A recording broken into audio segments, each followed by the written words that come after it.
Let's sit down again. I think most of us are back, and we can talk about the.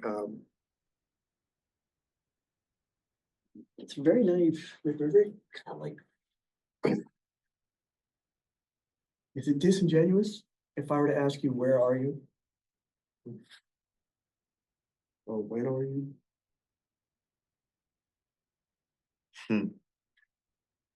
I'm being open-ended here. I'm not even talking about Derrida or text. I really want to know because I have no idea. Yeah. Round 115. Brandeis University. No.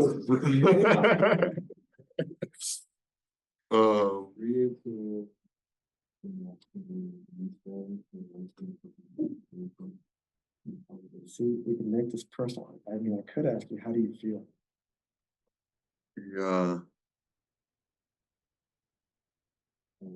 Some of us are sick. Yeah. Unheimlichkeit.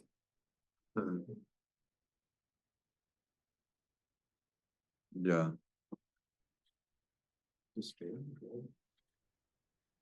This is a good beginning. Okay.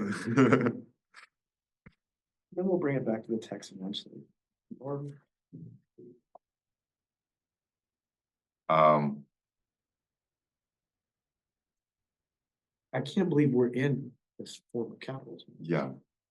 But are we? That's the question to the resistance.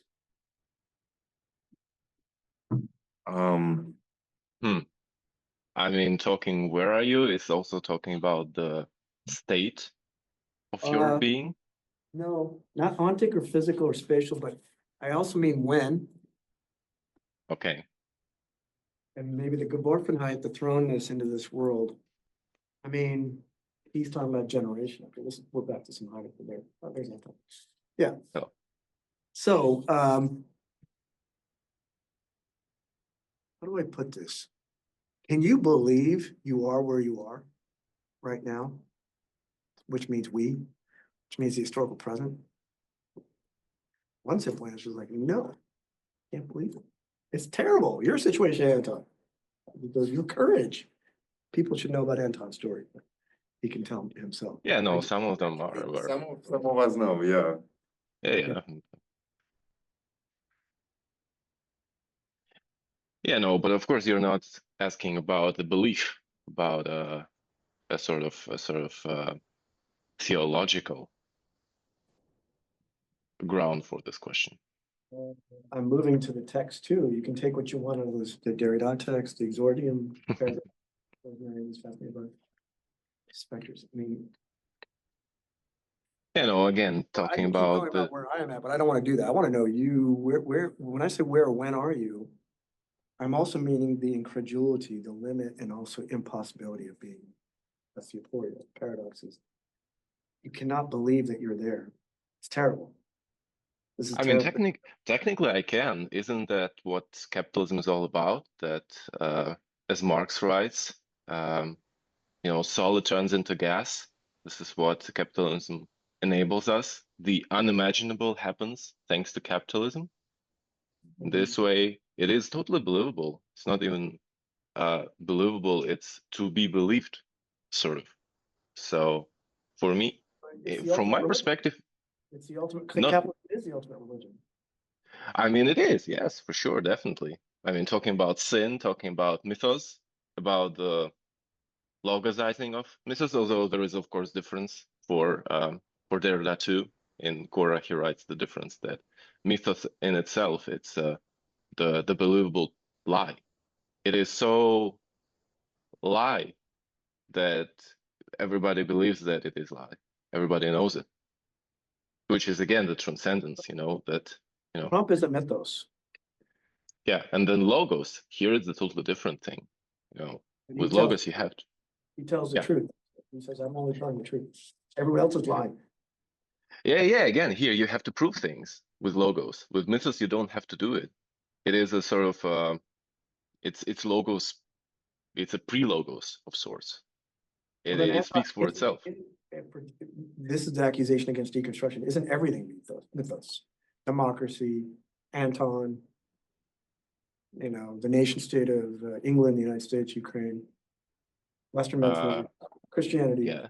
all of mythos.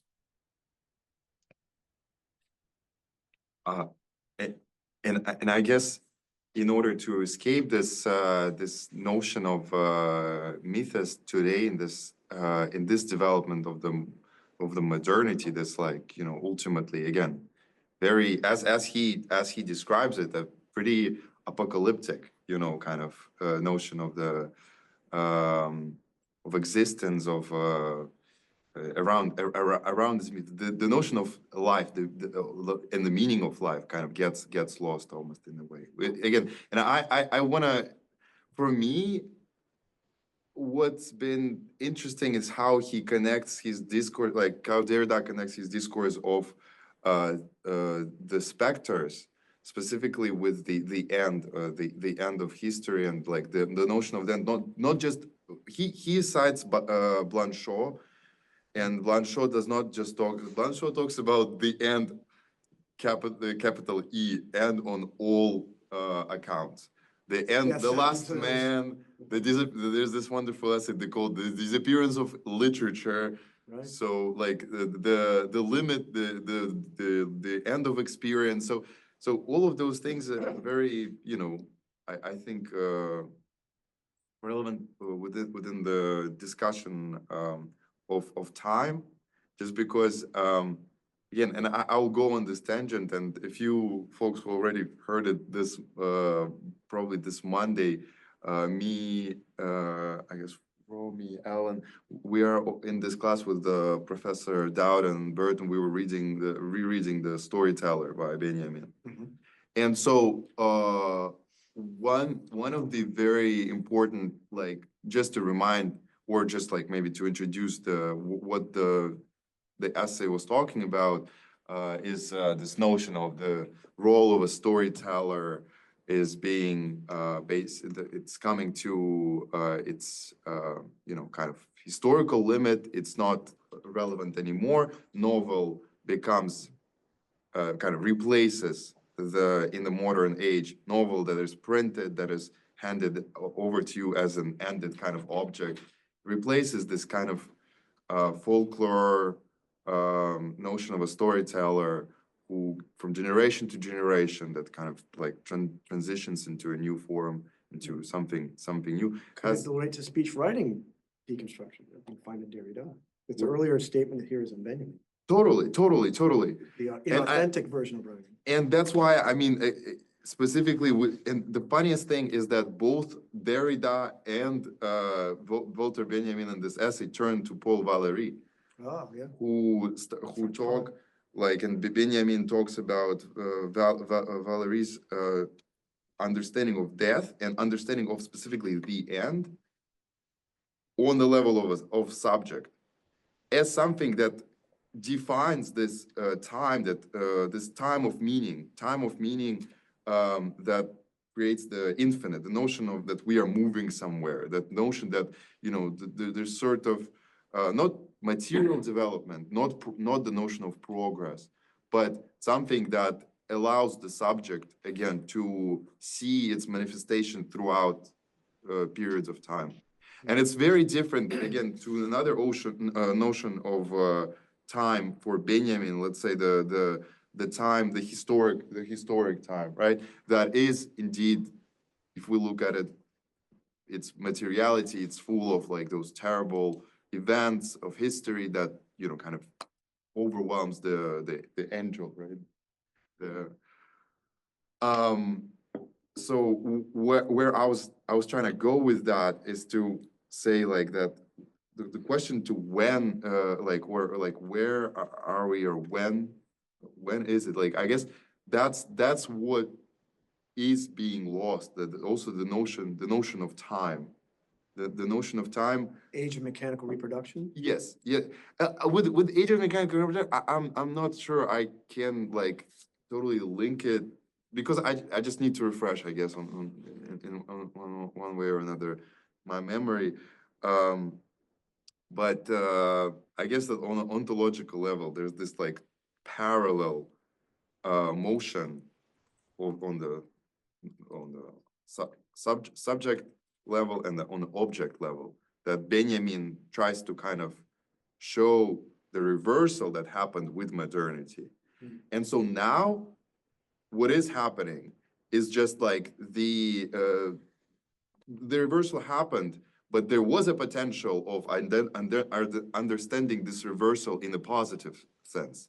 Instead, it reached this end of history by the 90s that Derrida is talking about. The end that represents this pessimistic kind of, okay, so it will lead us somewhere bad place, or on the opposite, the conceptualization of that bad place as a good place, as an ultimate solution to all the problems. And now, beyond the 90s, beyond Fukuyama, there are definitely thinkers that we were bringing up before with when Anton was presenting his paper on the kind of the fight for the subject, the struggle for the subject.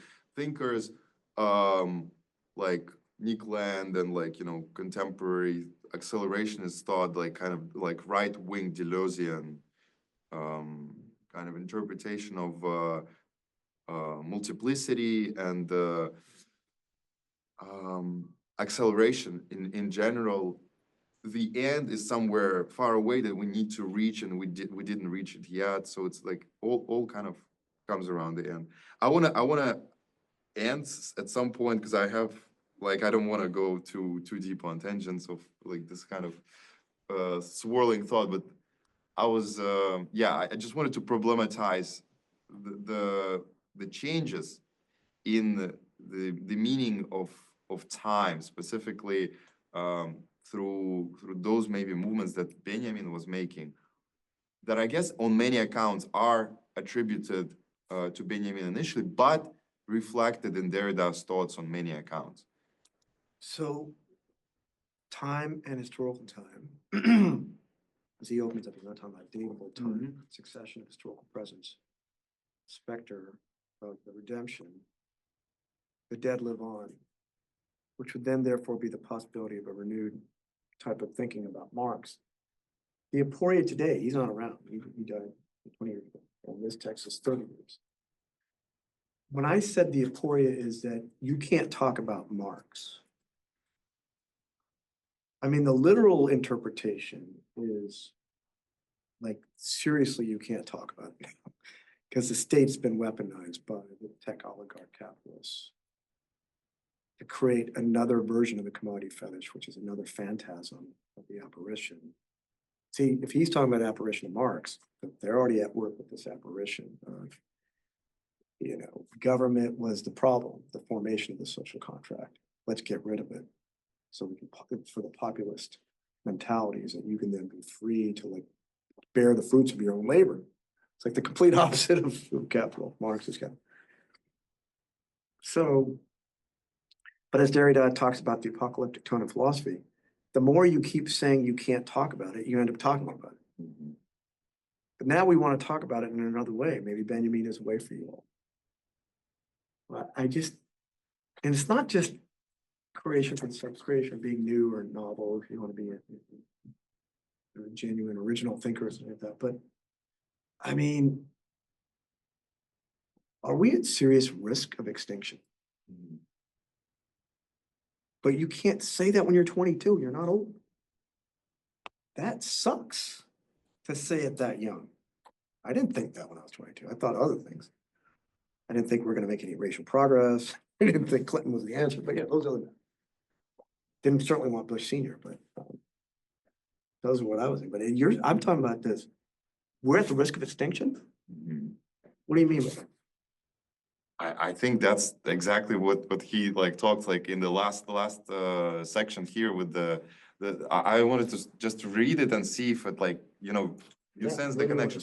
But I want to start from the question that he asks: is there ever justice, commitment of justice, or responsibility in general, which has to answer for itself, for living self, before anything other, in the last resort, than the life of living being, whether one means by that natural life or the life of the spirit?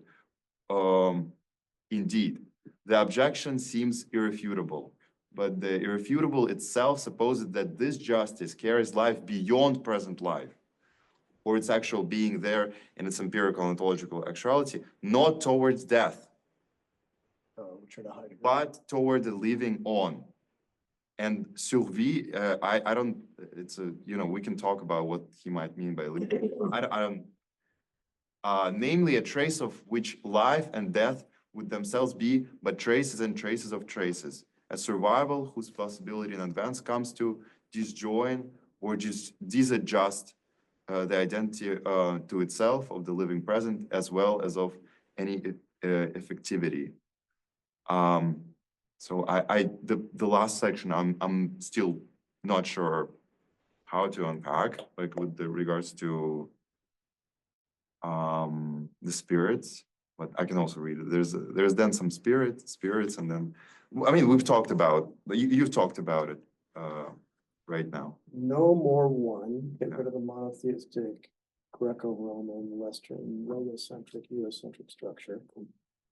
More than one, because you can never have the unicity of the identity of the subject. Deference is both deferral, postponement, delay, should have been here, or it hasn't arrived, the train, or, I know I gotta write my paper, the deadline for the final paper, but I don't ask for extension, but I'm procrastinating.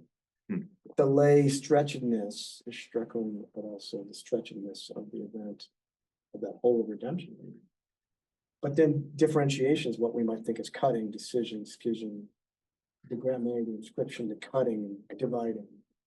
So for something to be both, the deferral and the difference, that's his difference, right? It's something other than spirit and spirits, being and beings, nature and history, capitalism and communism.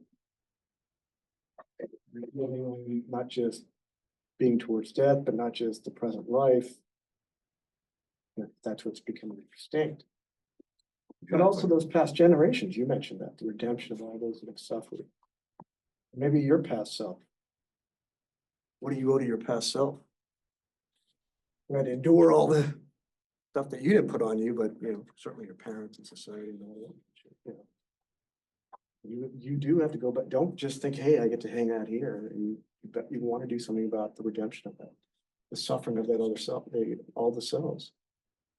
Is that that's not just in a psychoanalytic register given the trauma. And then the future can't be this, that clairvoyance, maybe we can get back to it, is we gotta have some kind of resilience here, if not resistance, to grow our power.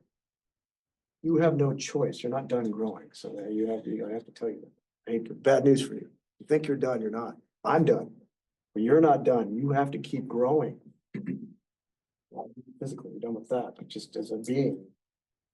You can't just say I'm a young adult and I'm done. I mean that superficially, like you just have to become something. But don't you have this question of not being just a slave of the epoch? If somebody wants to bring it up, I just wanted to comment again on the disjoint, disadjust, and the notion of kind of life and death. This is your responsibility. Yes, exactly. So is that. But So is this. No, but that's what I'm saying is that That has to do with I time. think totally, and I think that the problem that for me, and again with relation to, let's say, Benjamin, many other thinkers, Eval Delyenkov, this wonderful Russian Soviet philosopher, and we've read also this British philosopher Mark Fisher. In the end of the day, what unites all this like left wing thinkers in the 20th century, maybe for some a little bit earlier, some a little later, is one decision as this like total last desperate move. And like this kind of spoiler alert or like trigger warning, like it's not that kind of life affirming decision in face of that despair of first of all the left wing response to fascism and to this stage of capitalism, And what I'm talking about is like, I'm talking about the notion of like when hope completely loses any value, and you decide that the only way to go about it is to lose any hope in form of, let's say, some form of suicide. So I guess, the left in general, intellectually, kind of the intellectual position that tries to oppose what's happening, what it has to kind of find is I guess this notion of hope, and I'm just picking this pace up to also let others speak, because I know that there were some ideas on continuing certain things that we've brought up last time, of like the train that is coming at you. This 5 or 6 moments. We're gonna get to Yeah. everybody. I want everybody to come as much as possible. totally, But the one response would be, in terms of what I meant by your responsibility. If we Yeah. can agree to the fact that the older generations Yeah. blew it. yeah, And here we are. And it's just like this infinitesimal deepening of, when we say, hey, we haven't hit bottom, because it can just get worse. yeah, Infinite sort of experience of like the magnitude of hell. yeah, On the other hand, the original sin is the trace and the imprint that was put on you, and that's the stain that the older generations made, not just because they created you, but to then try to imagine more than one, no more one, as a blank slate, the impossibility of the tabula rasa and the state of nature before we reform the social contract. No one wants to revisit all those motifs from the history of Western metaphysics, because look what it got to. Guys, it got us both Fukuyama, and now we got something worse than that. So when we talk about responsibility and justice to yourselves, Heidegger in that passage, he talked about the generation. He didn't mean his generation or the generation of Germans before 1933. He doesn't mean the collective bounding of time. I mean, I think Derrida says that in the opening statement too. The sentence is that I don't mean about a determinable limit to your identity. So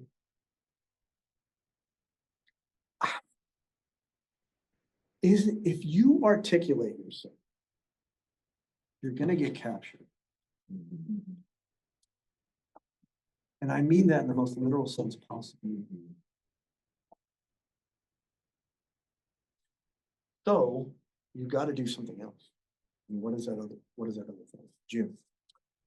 So I think Michel Foucault very wonderfully articulates what our task is to ourselves in The Subject and Power, in which he, in writing about Is that the Knowledge Power Lectures? Knowledge Power, the anthology chapter. it's in the essential works of Michel Foucault. It's another compiled by James D. Fabouillon. But what he says is that, like, the target nowadays is not to discover what we are, but rather to refuse what we are, and to essentially refuse and revolt against the sort of double bind of the state and the individual as a subject, or a specific form of subjectivity that has been imposed upon us for the past several centuries. And I really love this bit. The conclusion would be that the political, ethical, social, and philosophical problem of our days is not to try and liberate the individual from the state and from the state's institutions, but to liberate us from both the state and from the type of individualization linked to the state. We have to promote new forms of subjectivity through the refusal of this kind of individuality that has been imposed on us for several centuries. I do not want to remain an individual. What if I'm multiplicity? What if I am not one, but several? And what if I don't want to be an individual in the sense that I don't want to be a subjectified body that can be corrected, that can be subjected to surveillance, that can be rendered normal or abnormal? Right. And as he says in the very end of the History of Sexuality, Volume 1, Part 5, Right to Life, Power of Death, biopower, by definition, non-dialectically, is this polarization, the polar technology of radical universalization of subjecting us to this level of population, society, state. Yes. But the ideological dissimulation that tells us you're the individual. to be normalized, or disciplined at that level, to meet us where we are at our level in, like our own, let's say, peculiar medical determinants or bio, for example, to that level of biotechnology. So it's both at the level of population and sex race too, and the disasters of that, the thinking of race in the 20th century, going back to World War II. But it's the generalization and individualization. It doesn't mean that dialectically. It's strategic. It means it's strategic. But let's put him there. Okay, he could be one, even in product Benjamin. But I said, if you attempt to articulate anything, you will be caught. It sounds like a movie where I'm training you to become spies. And they're not gonna, they're gonna cross over to the other side. But do we get caught in the vortex of the primitive accumulation the second you start speaking about yourself? Because then, like, in other words, how does the labor get valued? What are we, the very game of valuing yourself, normalizing, abnormalizing, but this is a really pessimistic thing for me. It's not fair. Saying if you try to put a value on yourself, are you getting caught up in the game? I don't want to do it. I don't want to be myself, as I say. And I want to be the they, definitely don't want to be the they. That's everybody else. And how does that become the collective for the Marxist picture? You have to just like, Oh, yeah. just one comment just to link it to what I was trying to say is that there's this tendency when you are attempting to form your new subjectivity that radically tries to escape this, kind of notion of reality that was constituting this subjectivity before, that did not work out, and you understand that it did not work out and does not work out for you, does not work for the future, does not work for the future of the society. So your intention of changing it or totally escaping it, this is something we've read also earlier with the writings of this British philosopher, cultural critic, Mark Fisher, and one of his last texts that we've also encountered was it's titled Acid Communism. Acid Communism. ACID. Yes, yeah. And it's already is very like provocative title, and it was not finished because, as I said, like he sadly ended his life at the very kind of like peak of his career, and so that's why I wanted to also connect it to kind of Benjamin's tragic death and another tragic deaths. Also, yeah. What I want to say is that the scariest part is when you realize that with acid communism, what I'm bringing up is his, if I can say it in one sentence, his idea is like the 68. What was happening there is that we forget that there was this parallel movement of the student protest and like kind of like workers protest, kind of protest against the system, along with the anti-war, and along with this so-called psychedelic revolution that was intended that was intended to totally escape the notion of reality and imagine something that's beyond this reality. So that's something, the alternative, and everybody forgets about it because, contemporary culture tries to invert the narratives and like, kind of. And his idea was that we need to take this material kind of representation, historical moment of psychedelic revolution happening along with and apply to our defeatist position of today, that there is no alternative to liberalism. There's no alternative to capitalism and so on and so forth. However, at this peak of, and we should do it, what's important about the statement of Fisher is that he says that we should do it as we should use it as a tool of forming a community around it. Because that's where the power consists. Community and like kind of not a sole subject that like defines itself and kind of redefines itself or finds itself in a different form, but the community that is like kind of starting with this singular subjects, but starting to form itself anew with a new kind of vision of reality. complete opposite of what's happening now, which is the individual passing itself off as. Exactly, Marx exactly. from Putin. But, and all these things are out there. However, how to do that? That becomes, Master practice. that's when, no, that's when it becomes the most, the hardest part. And that's where it becomes the kind of this desperate seeking of hope that you cannot find. Because all the social kind of institutions are against that. All the social institutions are not on a kind of like outside level of like, oh yeah, we're all interconnected with all this like connections on the social media. Oh my God, like I have like this friends and this friends. No, this just makes you more subjective and more individual. Surveillance. Yeah, in surveillance. So how to find this hope of not ending up still being alone and giving up in this lonely kind of like position of like the subject that June is talking about, alternative subject. The, I know Rosemary, you want to come in, but in response to June and what you just said, Matvey, this anecdote, you've already heard this. Foucault had a draft of the history of sexuality. His friend took him to Death Valley in California. Yeah. He dropped his acid and destroyed the first manuscript and then produced what we end up getting. But the idea is that, hey, forget about Freud and repression and kind of, it's all nonsense. There's actually an incitement to talk about it because the confession went from asking about our soul in the Middle Ages, it was Western peoples, to the secret of our sex, and then, you know, the proliferation of differences and we're inside to do it. It's a joke to think that we're trying to overcome our repression because maybe that's what they did in the 20th century, I mean, early 20th century. But his whole point was to talk about this relationship between power and knowledge and then our institutionalization inside discourses as if we're going to get to an answer or something.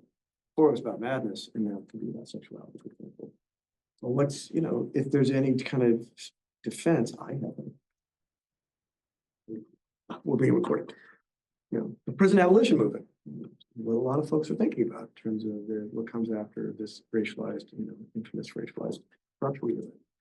But okay, so if you want to bring this to the level of, if we're not going to talk about things as if they have metaphysical substance, like gender and sex, as some kind of essentialization that we're being put back into as the binary, that's one example. Or capital for the sake of capital, which is work that has to create value, i.e. profit. Hence, federal work is useless, to quote Musk. It's not defending this, I'm saying that's what he's, like this crass reductionism. Perhaps to just stem in the technical skill and the commodification of it, as if everything else is useless. Reading Benjamin is useless, but not to us, for that matter, Derrida. So Foucault's problem is being positioned within the game of discourse so we can have this resistance. As he himself reflects on the later Deleuze stuff on, like, what is an anti-fascist flag? All we have is now this kind of perfect marriage of neo-fascism and techno-capitalism, right? Which is going to, of course, lead to environmental destruction, but we're damn sure it's going to lead to extinction. I think we're one step away from, tomorrow we're going to hear from some tweet that they're actually planning and gloating over the fact that there's going to be extinction. One thing is to abolish work. The next thing is to say, hey, you know what? We don't need X, Y, and Z peoples either. I mean, deportation is essentially that, right? You know, and then what does that mean for whiteness, for example? That's one of the base pillars of this whole movement. Rosemary, you want to come in?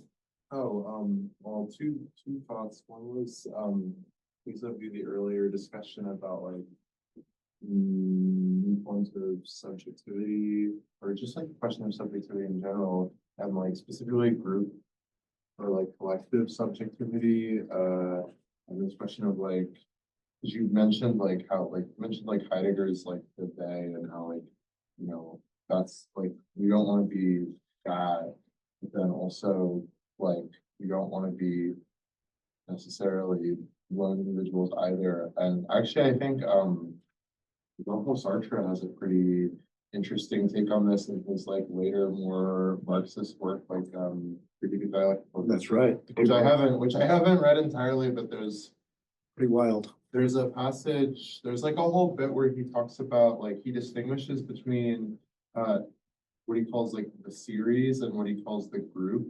And like the series is essentially like Heidegger's they. It's like sort of abstract collectivity in which like individuals don't like meet themselves like as each other, like I guess you could put it in like a Kantian register and say it's like collectivity in which other individuals are just means and not ends, and like the organizing, the thing that is organizing the collectivity is like in some sense something external and arbitrary, like waiting in line for the bus, for example. Like you're the people who are waiting in line for the bus.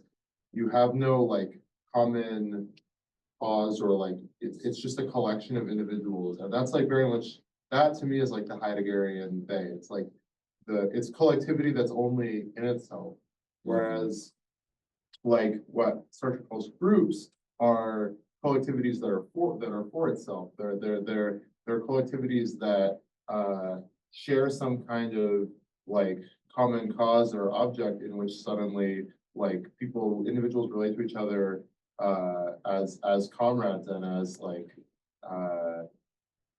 as ends and also as like sharing a common end.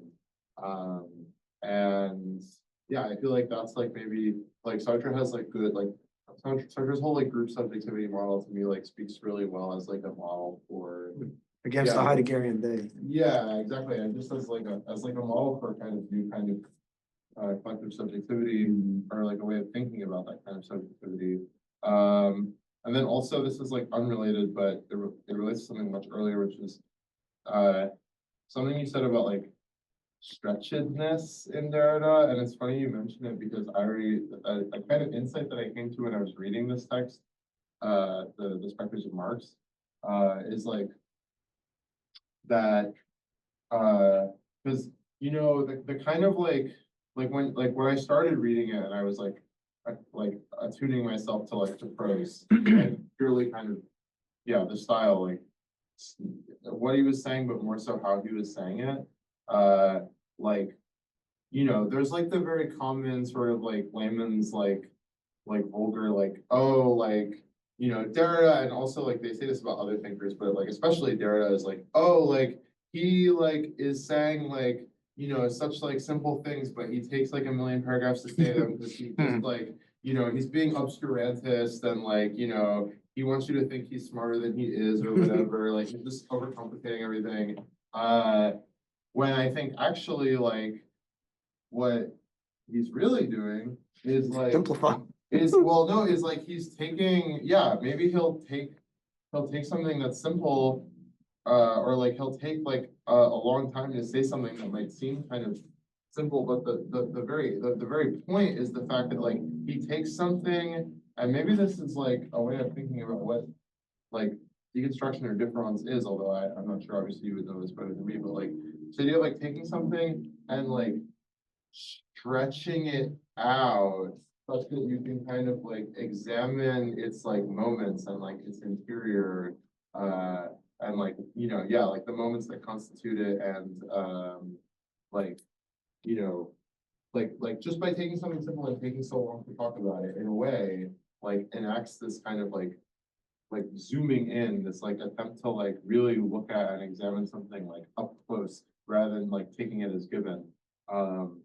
And it seems like that to me is like the object of Derrida's like style, which I like I've grown to appreciate more after like an initial kind of like you know. So that's fine. Well, the aporia again,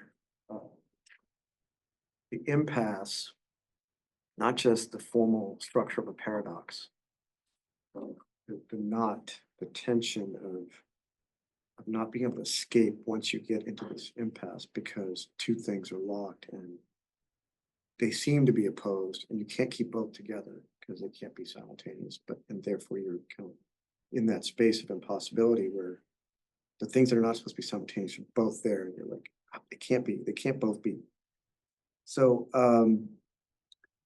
you know, to say that the event of differentiation, cutting this wood, the Q source for the non-canonical gospels, which don't get included in canonical Christianity, which is they call it Q sayings of so-called living Jesus, about split the wood and you'll find me there.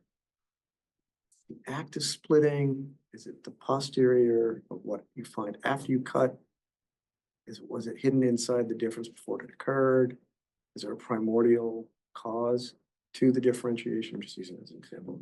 My point is that if you in your mind use presence, which is the problem of the West, the logocentric, and then its alignment really with a lot of critical feminist thinking is the phallocentric idea of inscription and writing. Somehow you don't want to make it superior to living presence and speech between subjects, but or the use of storytelling as the intergenerational passage with the wisdom that accumulates versus the static, objectified, commodified novel, just given to you, prognostically told that you should understand and comprehend that text. If you say that event of differentiation is something you can intuit or see, you're in some ways on the other side of difference. You're trying to make it an original presence. And then you get this bad regress saying there's an origin to the difference, but that origin is already on the side of some other difference that hides itself. There has to be an origin to that. And that's what he meant by the trace, not ever. It's neither present nor absent. So then it becomes this question of alterity to what is both an origin or anything else that you might think, including the concept of difference. If you think it's just an act of differentiation, or whiteness is property, right to exclude, that's an act of differentiation.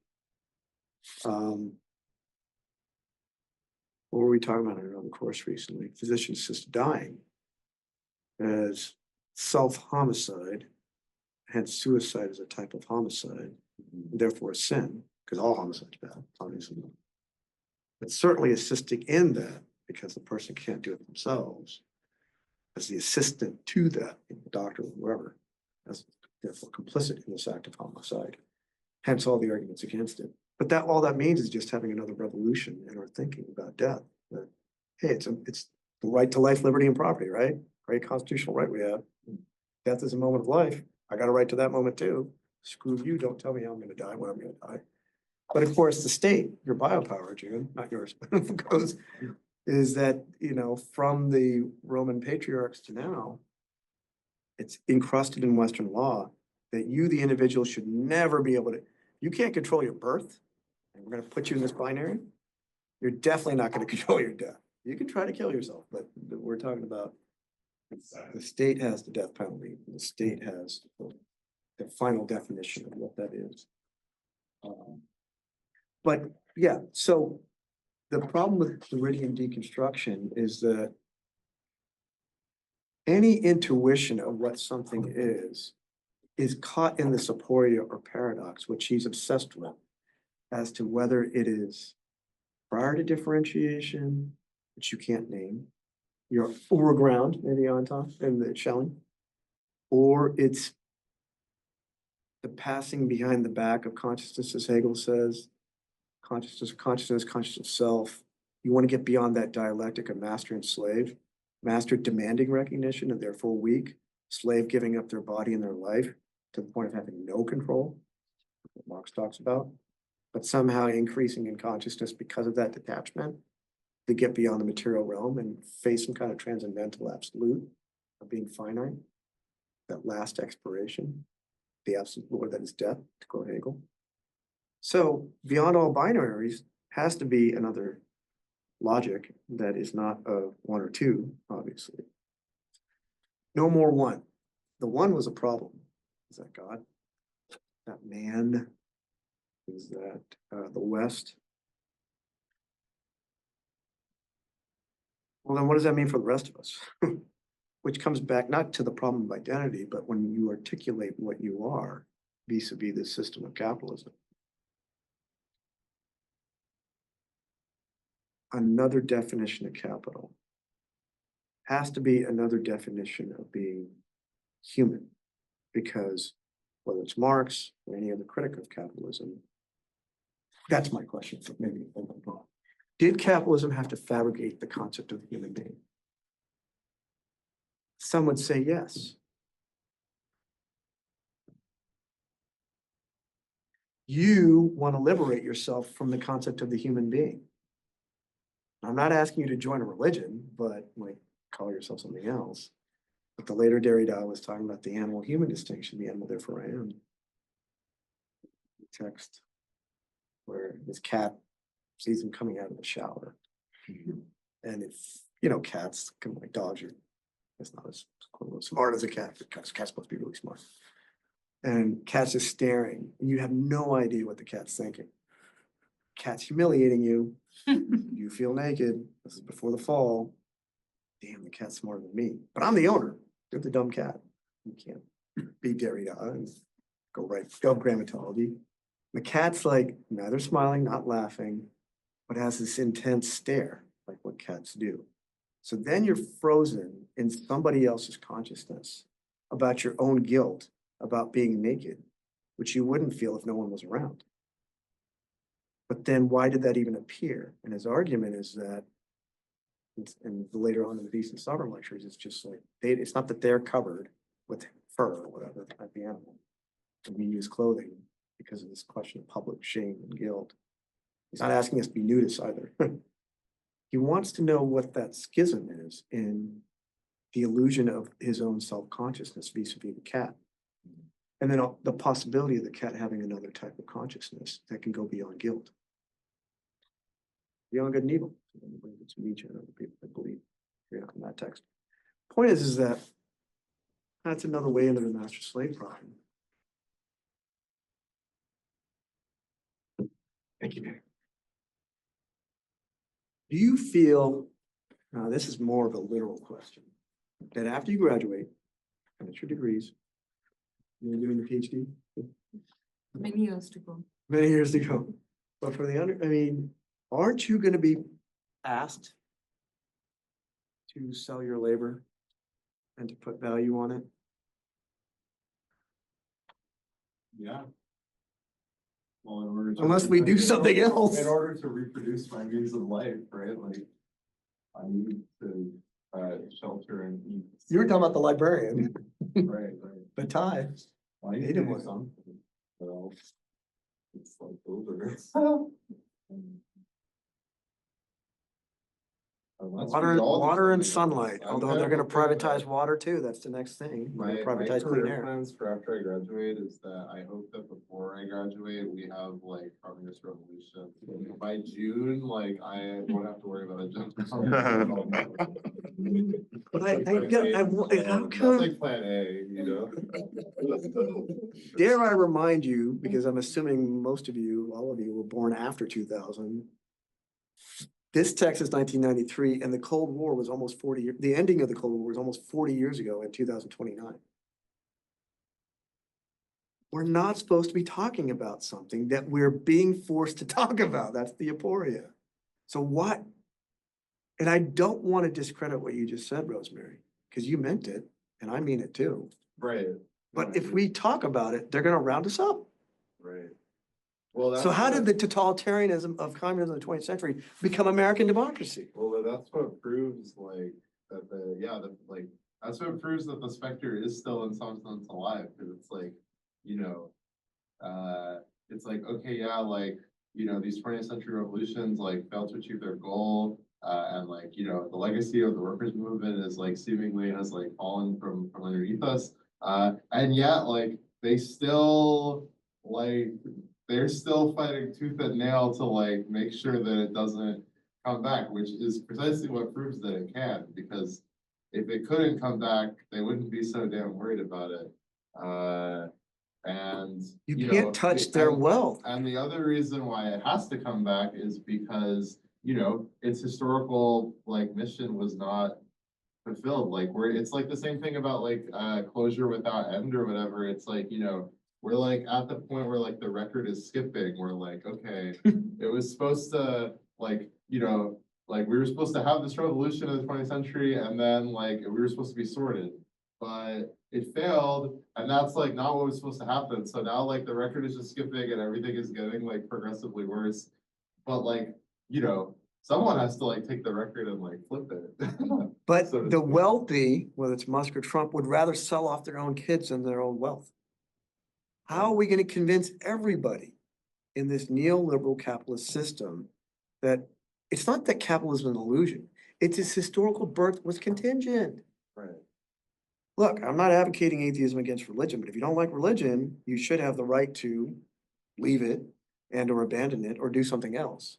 But see, So that's like- similarly, to get people who are all trapped in this system of capitalism to believe this is not natural, Right. it doesn't have to go on forever, it's not the only thing, it's totally contingent, That is just like man for Foucault in The Order of Things, he came around in the 19th century as an object of the sciences, maybe he'll disappear. the Or problem Derrida is, on the animal. if we already knew how to do it, like if we already knew how to get everyone on the side of revolution, it would have happened. Like that's the whole It problem. hasn't is, like, happened. whenever we have any of these kinds of discussions, it always comes around to like that central thing of like, okay, we know all of this, but like the leap from knowledge to action, like just still like remains like somehow so unbridgeable. Like you can't even talk about it. You can't even talk about like how we might like every like it's like almost thought terminating where we get to the point where we're like, okay, we know all this. Now, how do we like bridge this into real life? Like, how do we actually do this transformation that all of our thought like hinges around? But then when we come to that like edge, we just like we go mute. Like we can't even like begin to like plan or strategize or think about about tactics.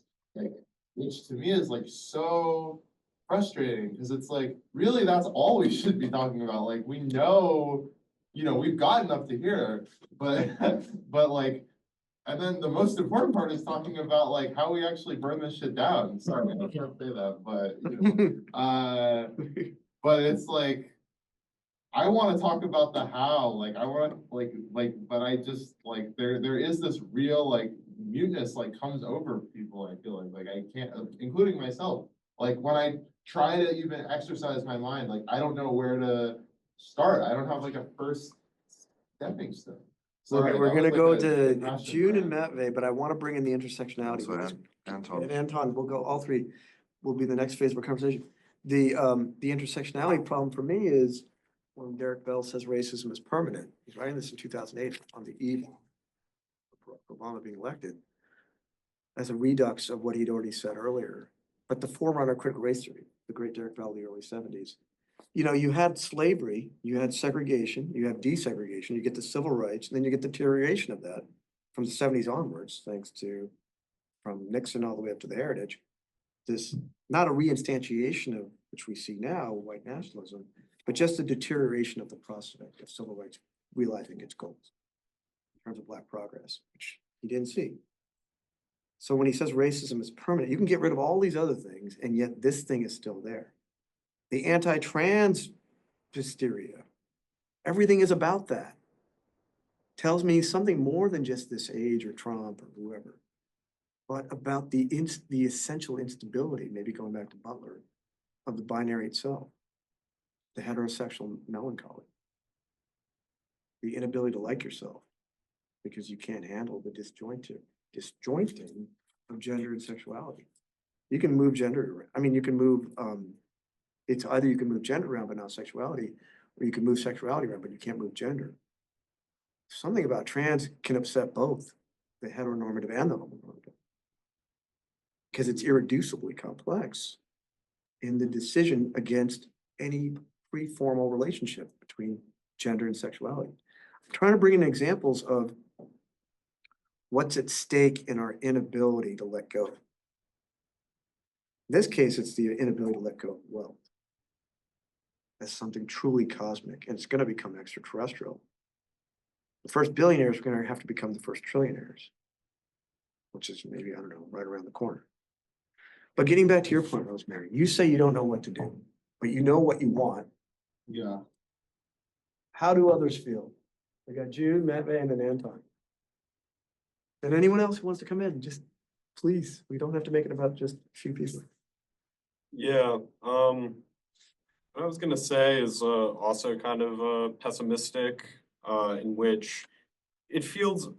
So I was talking to one of my professors, a history professor, a few weeks ago, and we began to talk about what the role is of students and intellectuals in revolutionary movements, which is a question I like to think about.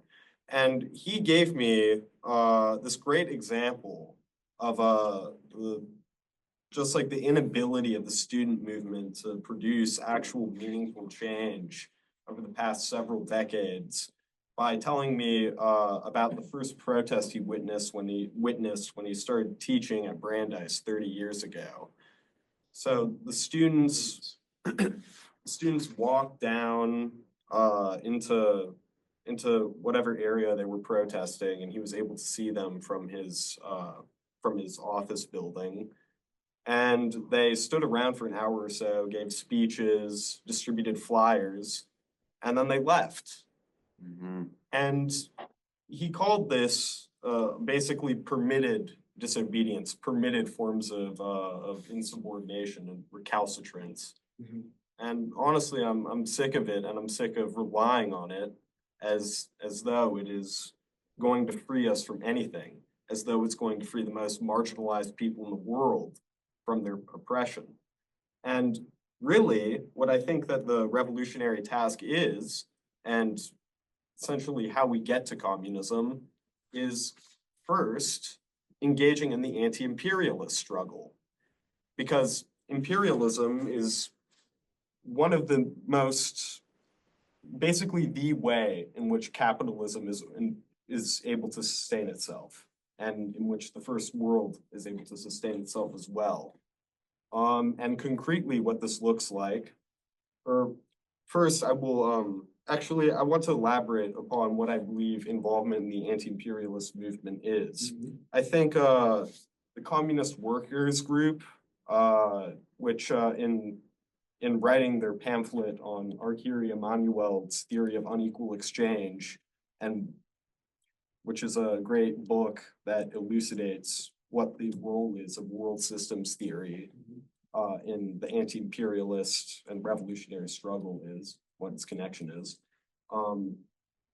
Basically, the task of students and workers in the first world is to put themselves in service of the oppressed. And the most oppressed people in the world, I believe, are those in the third world who have endured centuries of oppression at the hands of both America and Europe, and who continue to face oppression every single day, who are starved, who are impoverished in order to sustain our way of life. 7/8 of the planet, maybe more. Yeah. And essentially, concretely, what I believe that this looks like, what involvement in the anti-imperialist struggle and serving the oppressed means, is not just bettering their way of life insofar as donations go, but also blocking ports, disrupting the international networks of capital, which allow it to reproduce itself.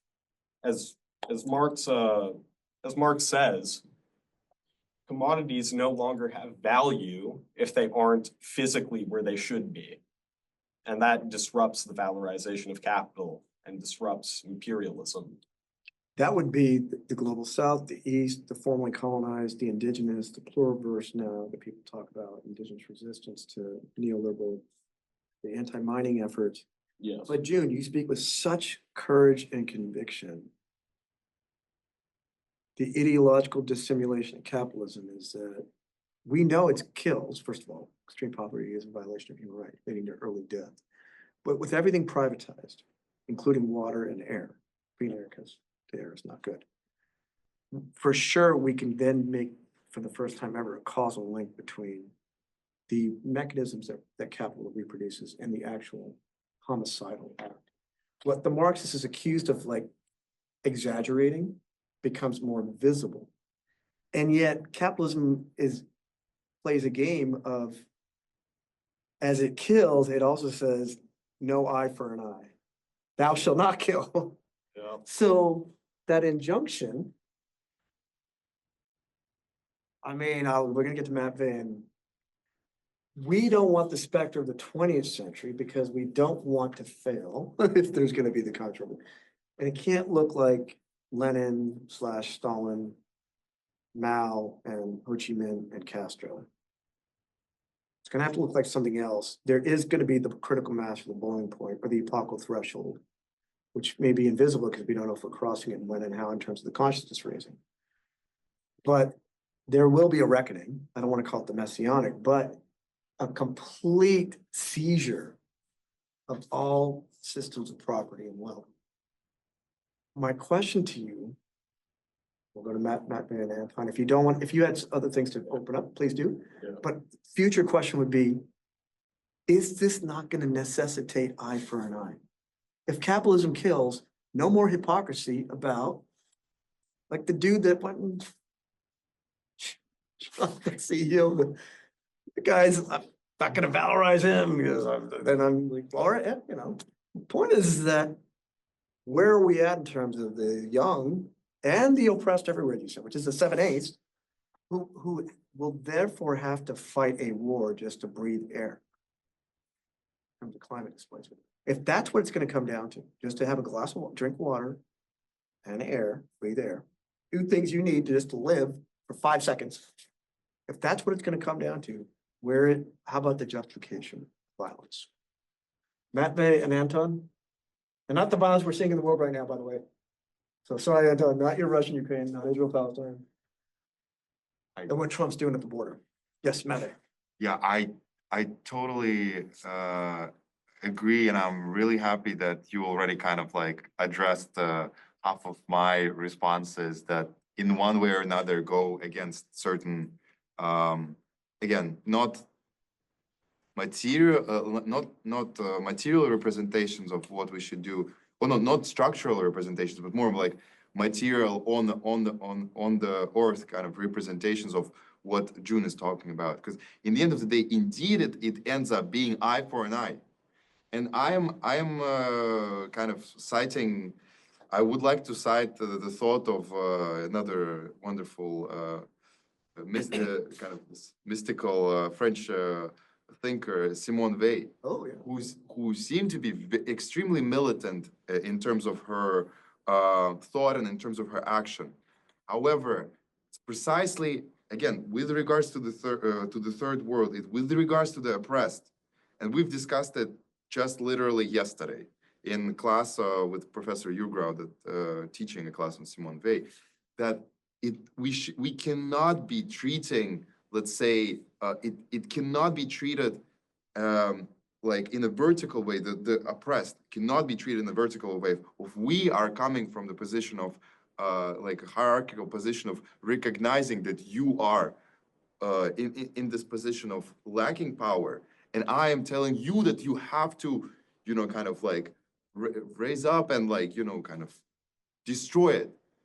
First of all, it cannot be happening because it is the exercise of this vertical kind of, it is this like giving, donating to somebody. It is the exercise of your hierarchical position of like, yeah, you have less rights, you have less, you know, economic backing. I'm giving it to you. That does not help. That does not change the revolution in a revolutionary way. The subject in any way. It just continues this new, like, kind of a new chapter of the oppressed fighting the oppressor. That we've seen what happened with the Leninist kind of interpretation of that, and we've seen how it ended. And that's on many ways what Derrida is talking about. That's in many ways what Deleuze and Guattari is talking about, is about this revolution not on a here subject, like, you know, subject to subject level, but on the molecular kind of resistance to fascism. And that is much more internal, much more much smaller, on a much smaller level. Not me going to again, and I disagree with that specifically. With me trying to fight the system that is like, I'm fighting the status quo, and in many ways, again, to the protest, and we've talked about it in our other contexts as students about it, that like the proposition that student movements or like, you know, kind of this revolutionary movements have right now is to fight imperialism. It's great, but the ways that the ways that are proposed do not propose anything meaningful with regards to reflections on how it was done before. It just uses the examples from the past that supposedly were successful. But if they were successful, why are we not there? Why does the totalitarian right-wing like twist is only gaining power? This kind of logic, and again, I think structurally I agree on many accounts, but on the level of material representation, I think we should go much on much smaller level, much beyond you know, Molotov cocktails or like, you know, rockets, guns, all these things that seem to be very much associated with militancy and revolutionary kind of action, but do not propose any actual revolutionary conscious action to the game. And I wanted to conclude by saying that we need to work with the third world. We need to work with the people, because this is the people who have much less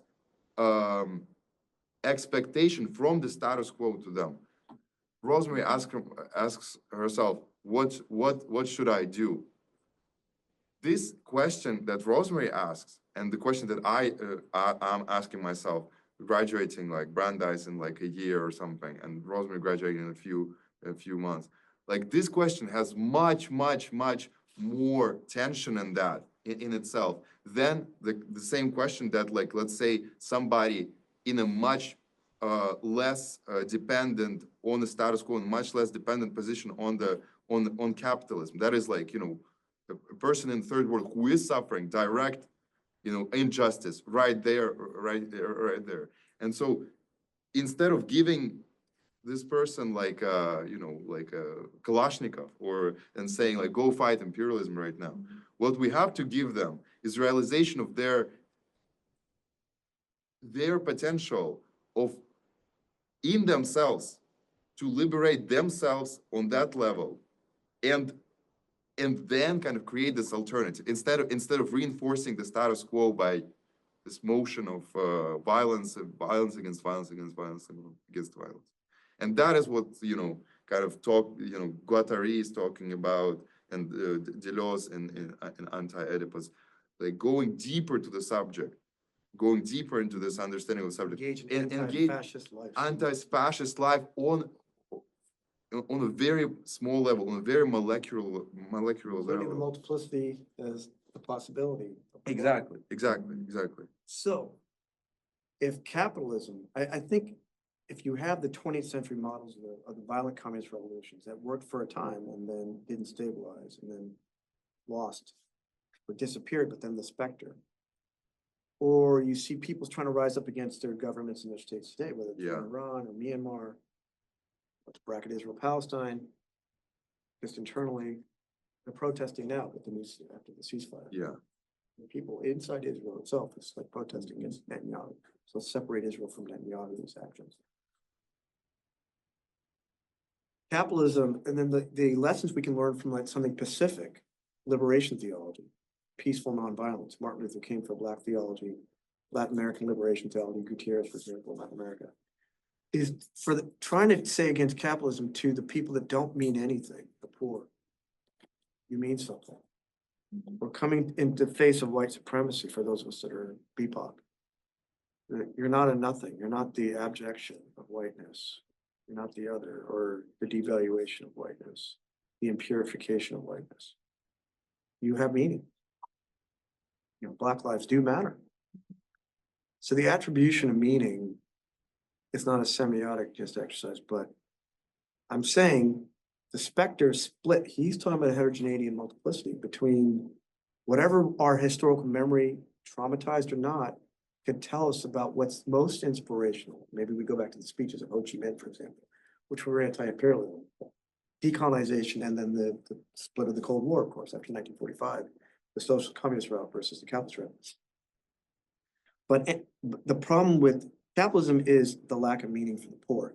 The problem of fascism is literally, I mean, in contrast, Musk saying the problem with the West is that it had too much empathy. And then contrast it with Hannah Arendt, which I saw this thing on Facebook recently, but the nice contrast when you have her is that the beginnings of a lack of empathy are the beginnings of obviously fascism. Fascism meaning is not just the othering of people, but the devaluation that justifies genocide eventually. Because the devaluation has to reach such a place of sociopathy that either you don't see the evil, the banality of it, or it's the pure actualization, because it just unleashes the worst element. And the worst element begins with the other, somebody else, for no reason. So to be anti-fascist and anti-capitalist at the same time, which is what's required of you now, I appreciate what you're saying, June, but it cannot be pacific, passive disobedience, Gandhian civil disobedience, and Bertrand Russell's. Saw a quote in India one time with this Gandhi ashram in the archive. It's coming from the great Bertrand, right? Well, did it ever dawn on the Indians that it wasn't the genius in civil disobedience and the passive nonviolence, but the peak of British moral sensibility not to run over people who are just going to stand in front of a train? So, what are we facing here in terms of the theory of revolution? I might bring us back to Fanon and your guy, Rosemary Sartre, who praises Fanon even back then, is when he ends like, hey, decolonization can only be so far, quote unquote, independence from the empires. I dare you, meaning the formerly colonized, the rest of us, philosophers, don't become another Europe. Because the homicide, the maniac, has now become the liberator for enlightenment, which is what Europe is playing now as a game for the global south. Macron in France, for example. So we just have to create a new human being. Anton, speaking of creating a new human being. Yes, precisely. That's what I wanted to reflect upon, because what you've been talking about, Professor Sampath, about how do we try to communicate the idea of contingency, maybe not of the capital, but of its form, or of the capital as a form of this recursive structure that is the world, with this rupture and duality that is one, or like however Zizek would emphasize it. I would try to be a little bit more provocative and say, what if what we are doing now is actually postponing the end of capitalism? What if capitalism wants to die? There is this wonderful short story by Isaac Asimov about a scientist dying, and then he entering this sort of purgatory or whatever it is. And then there is this glowing sphere, which is, you could argue, which is basically God. And so he asks the globe, why am I here? Is it a hell, heaven, or what is it? And he said, well, it doesn't matter. It's just that you're dead, and now your soul, or whatever you call it, is now in my possession. And so the question is why? The globe says, well, just because, you're a chosen one and stuff like this, one of many people, and that's what I want. Okay, but why do God wants me? Isn't that torture? Isn't that like eternal life in this void with this glowing sphere or whatnot? So that's horrible. I have to find a way out. I have to find a way to die. The God says, well, okay, perfect, but then I resurrect you, and I will have fun and stuff like this. So it doesn't work. And so what this soul, or the remnants of the subject, comes to is that, well, then the initial thought, the initial motivation of why this sphere has chosen me is precisely the idea that God has everything except for death. And so what God wants to is to experience death. And whom would he ask if not the people, the human being who are about to die, or who are dying, or in general who are capable of experience death in variety of ways. And so this would be my sort of standpoint or starting point, that, you know, not to sound like an accelerant, you know, to quote that, oh, we need to accelerate capital, so if we don't fight the capitalism, then we should actually comply and conform. That is not the answer, of course.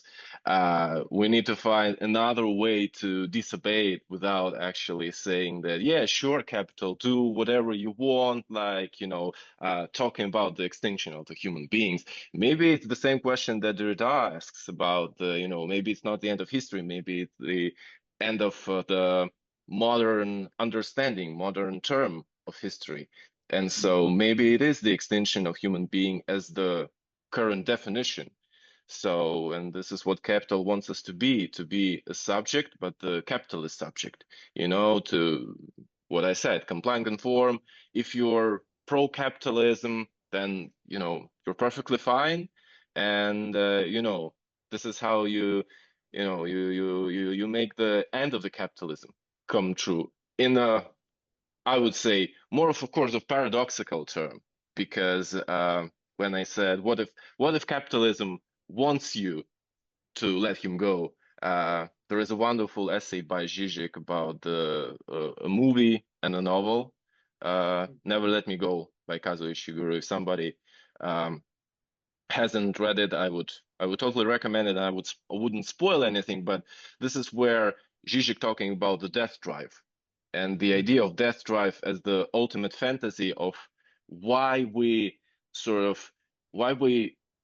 after all comply and conform, but why we also dream of death.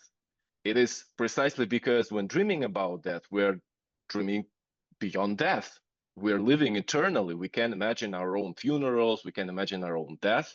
So basically we can outlive ourselves, and this is why he says, you know, in the end. Sorry?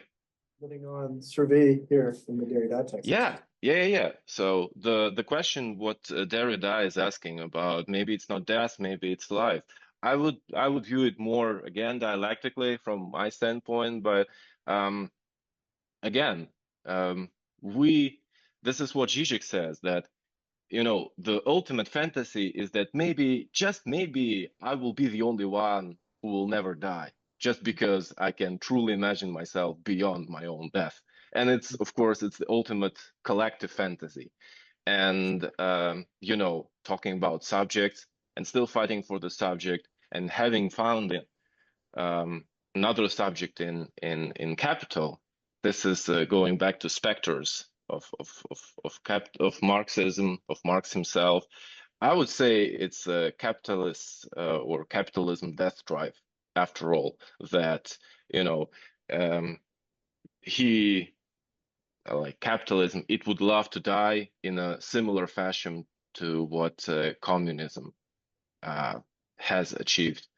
And so this is why also all those Lukács critiques are having place of sorts, that, you know, or capitalism as such reestablishes from its own materialism the ideology of itself, of something that also has this counteracting in form of this allowed disobedience, as one said. So in a very pessimistic and cynical fashion, you could argue that communism is a product of capitalism, and this is actually the Lukácsian idea that Hegelian dialectics is a product of capitalism. But okay, you could go on.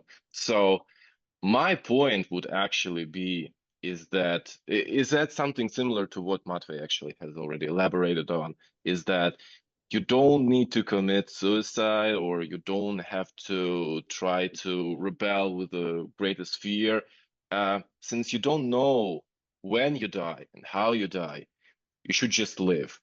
And this will be sort of the ultimate goal, that in the end, you just sort of do your fucking job. Like this small circle, you know, if somebody's dying, even flu, if talking about biological, biochemical sort of metaphors, even flu could kill you when you're on your deathbed.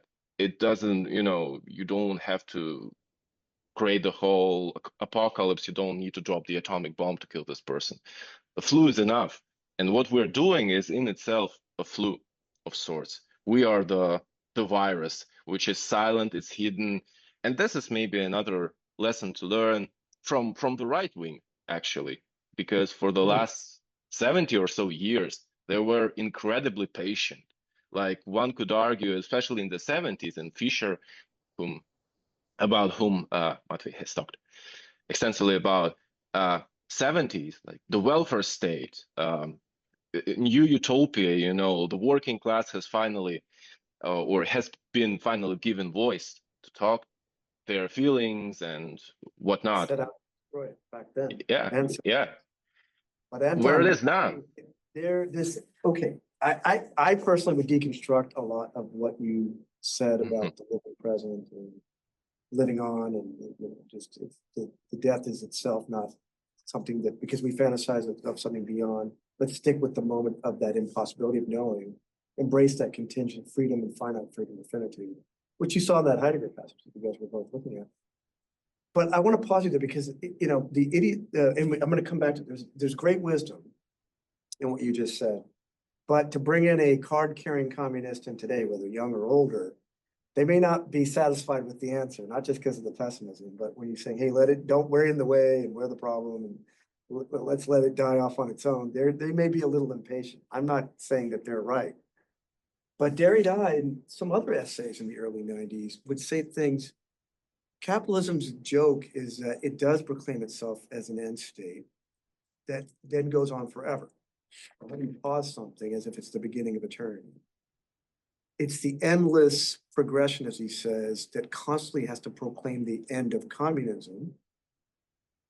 But then the proffer of this, or to simulate this notion of it, once you get to that final stage, as if it's after death, capitalism is like the heaven after death. Hey, where else are you going to go?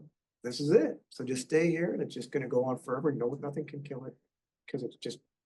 And so to make that thing contingent, the Americans here are too young to know this. And I don't know for other folks and other people, maybe you didn't get exposed to this when you were growing up. But it was one of my favorite episodes that got replayed. I'm not from the 1950s, I'm not that old. But in the 50s, the Twilight Zone series, which you may find on YouTube, I guess, if you look it up. One of my favorite episodes, only lasted 2 seasons, way before the X-Files, which of course is before your time as well. And there's it's about the absurd, and it's counter-dialectical in a way that you can't anticipate what the synthesis of contradiction is going to look like, because you might get surprised as to what the outcome is.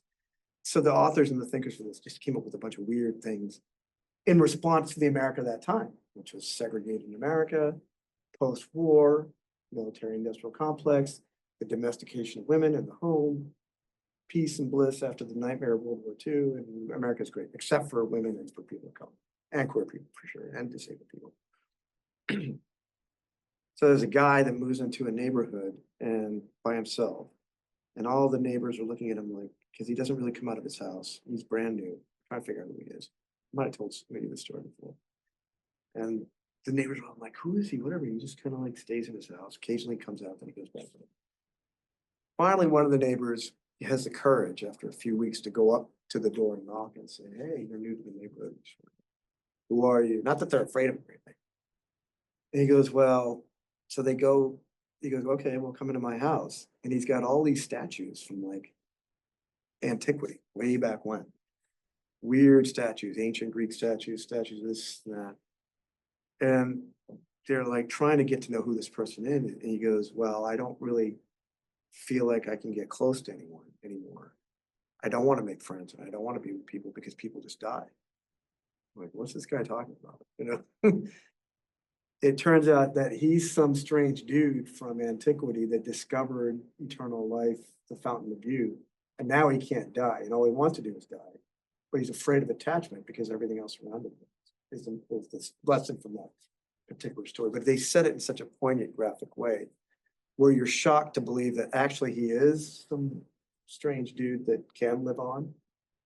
But then it's like, as Nietzsche says with his critique of Christianity, who would want to spend a lifetime with someone like Peter, who kept making all these stupid mistakes, and even Jesus is like, you idiot, what are you, why are you, oh, I'm not gonna betray you, you're gonna do that 3 times. So it's just like, that's Nietzsche's joke about the whole thing, meaning eternity is a problem, for sure, for the absolute conception of the finite as free. But so is if you're saying anxiety is being towards death, or postponing it or delaying it, or pretending there's something else, you need to transvaluate it through Heidegger and Nietzsche to say, hey, instead of having the nihilism or the slave morality that compels me to see weakness in infinity, that I have to postulate the resurrection as something that's a false ideal beyond it, or the mythos. But I'm transcendent in my finite idea because I can ecstatically go beyond even the historical present.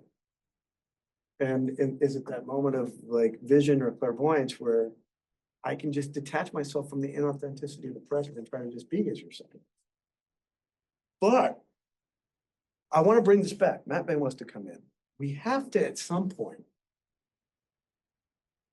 if you want to live, I've heard strange things coming out of Musk saying, hey, we're not going to make it past 2030. And we don't know if we mean him being hyperbolic, him just being just nuts, him just being, like, is he postulating the formation of something, if he can project in terms of labor and automation, that there will be the destruction of all work. And if workers can't find anything beyond that point, too bad for them, as if he cares, because he's completely apathetic. But the point is that not this kind of like weighty responsibility. Maybe it's this jubilation, maybe it's the storyteller. Let's bring it back to that though. I want to know, you have to teach me because I have nothing. I got nothing to go on. You better have something because you're young. And I want to learn something new because I told you I don't want to listen to anyone in my generation or anyone older. But please give me something to feel. I have no feeling right now. I'm so numb. That there is a theory of the collective for your generation. And I want to know what that is in terms that are not just ontic. I hate to put this on you, but it can't look like anything before. On the other hand, you are inheriting the problem that you didn't create. Matt.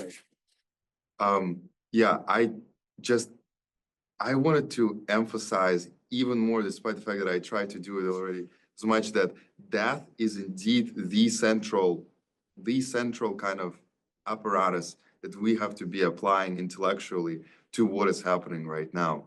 Death is our primordial right. Not right, but something that constitutes our life on so many levels. Again, Simone Weil writes, truth is on the side of death. By escaping death, you escape life and goodness.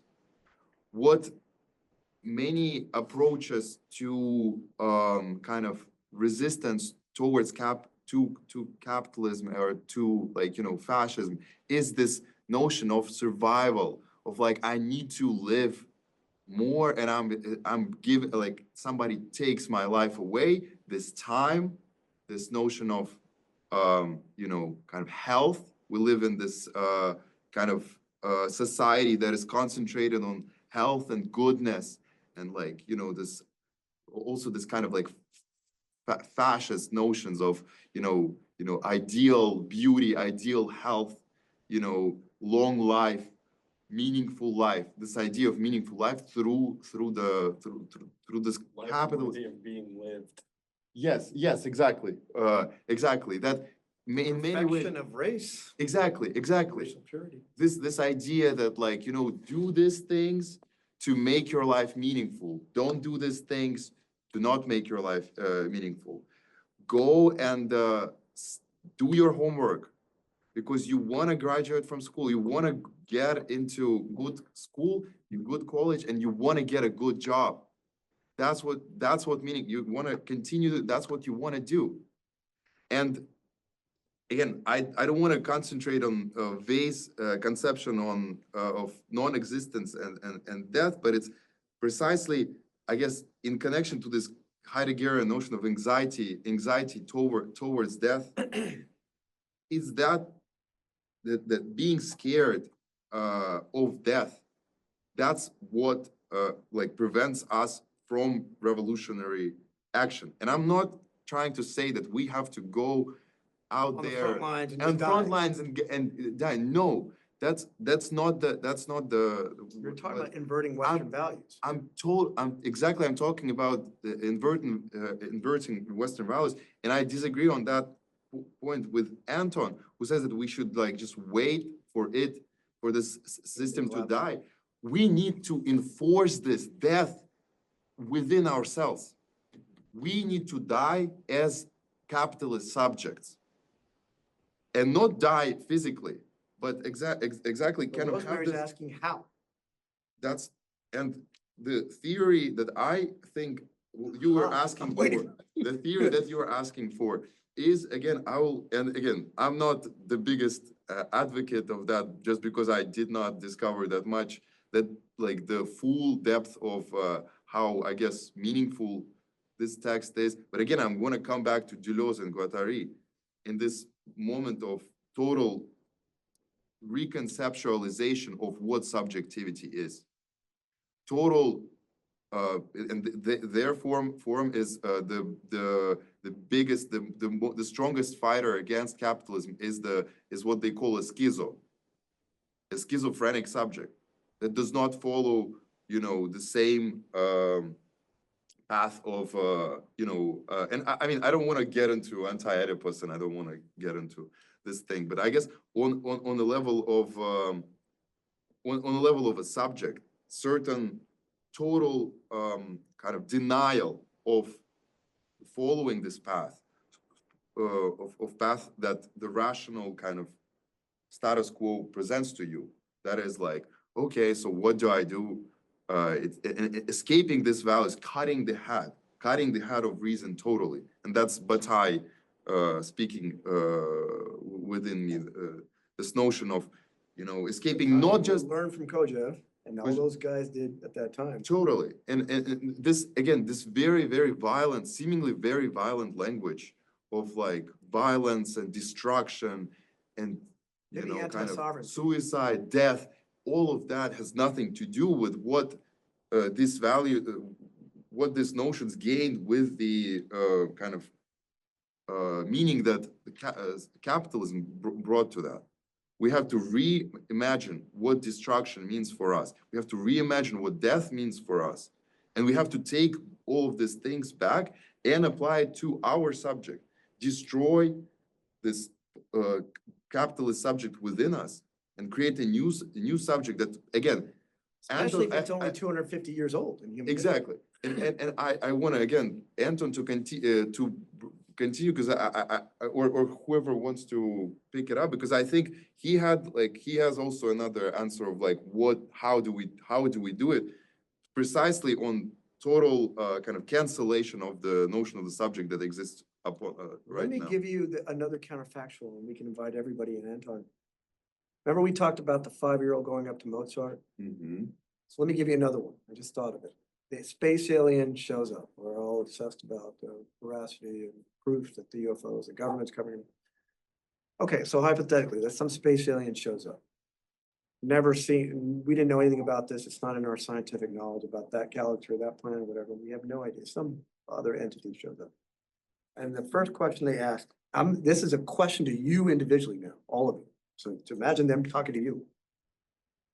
And then said, okay, well, you don't know anything about us because you're surprised, you've never heard of us, whatever, but we've been studying you, we've heard about you. Are you proud to be a human being? Now, you can deconstruct the question. You can inhabit the space of that. That's interpolation, as Althusser might say, being called into existence as a human being. But what would you say to that entity? And then you can come, with your cancellation, whatever else you've done. Who wants to take a step? What would you say to that question? What a weird, that's a terrible question, because then again, you're being trapped. And how you answer is gonna be everything, is at stake in the answer. I guess you don't have to answer, right? We talked about that. I'd rather, I mean, okay, so who, Rosemary, Well, this is. are you my- proud to be a human being?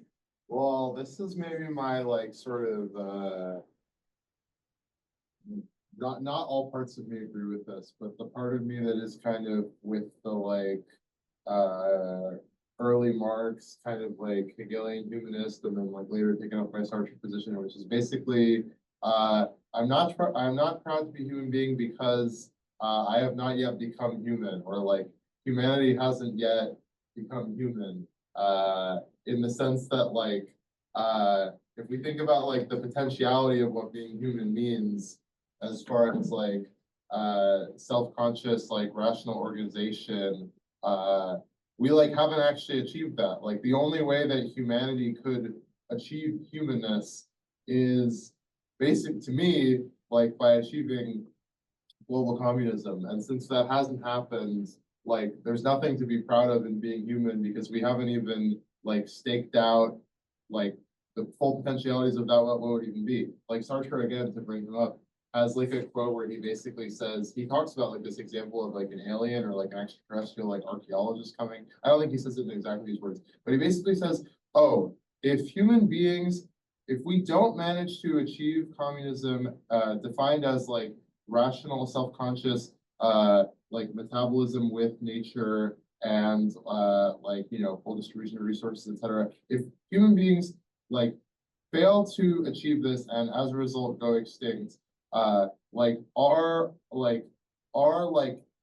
value or like interest to the universe will be no greater than that of ants, because we will not have like we won't have achieved meaningfully anything more than ants have done, because ants also build structures and things like humans do, but they don't do it. Shouldn't devalue the ants. They don't do it according to a self-conscious and rational plan. So we think. And so, right, so if we can't do that, you know, there's nothing that like even distinguishes us from their achievements, and therefore there's really nothing to be proud of. That would be the Sartrean kind of like dialectical humanist like position, Sure. which I find myself enjoying sometimes. Okay, well, the dialectical problem there, though, is that you began with the notion is that you've answered the question, therefore you've assumed that the question's right about you being a human, and Right. then negated it by saying, hey, we haven't become it yet. Yeah. So it has this kind of teleological potentiality for possibility, and then there's the animal-human hierarchy that was set up there too.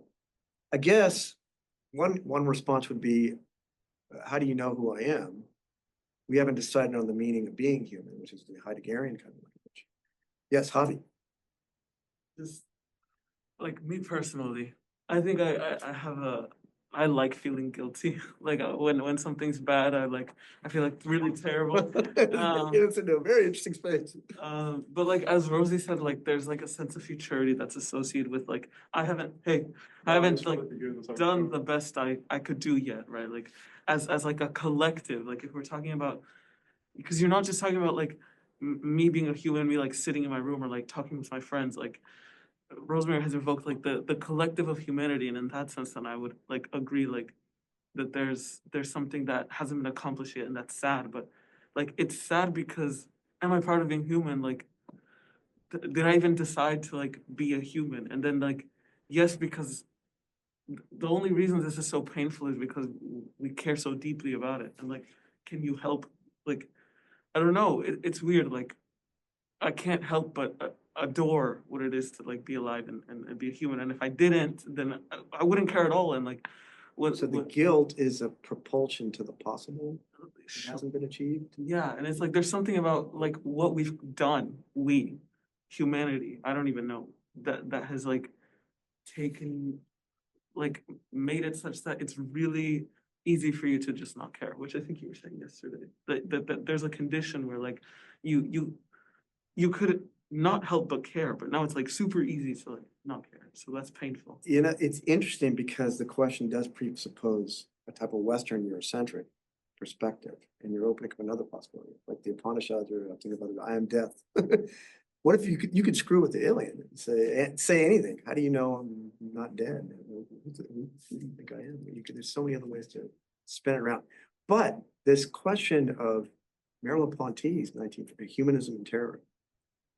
The problem is that the Western Marxist is caught between American capitalist totalitarianism in the form of democracy and or the Eastern Soviet totalitarianism in the 20th century. And then you're forced to like have some superficial identity with the Communist Party inside the West, as if you're fighting both at the same time. And so he comes along, another bizarre figure in text, and asks the problem of revolutionary violence is that it has to invert history and do the impossible, which is to take those that say they're innocent, proclaim them guilty. That doesn't justify the Stalin trials for the atrocities that's happening at that time in this context. But again, it's just telling the capitalists that you're the one that's, you say you're innocent and the rest of us are all guilty for not participating. You're the one that's guilty and we're going to try you. Mhm. Then that becomes a justification of the type of perpetuity of revolutionary violence until the innocent guilt distinction disappears altogether. That could be the propertyless class of the state. Or But does not it slavery disappear? taking the place of the master, but slavery finally meeting death, as you said. Yeah. So I guess, okay, I'm going to come back to the literal nature of the question. You're young people. I mean, if the alien, what am I generating? No, anti-it, definitely not a he. The alien says, not what are you, who are you, describe your being or your ontological substance of metaphysics. But without assuming how you're going to declare what entity you are, what are you proud of?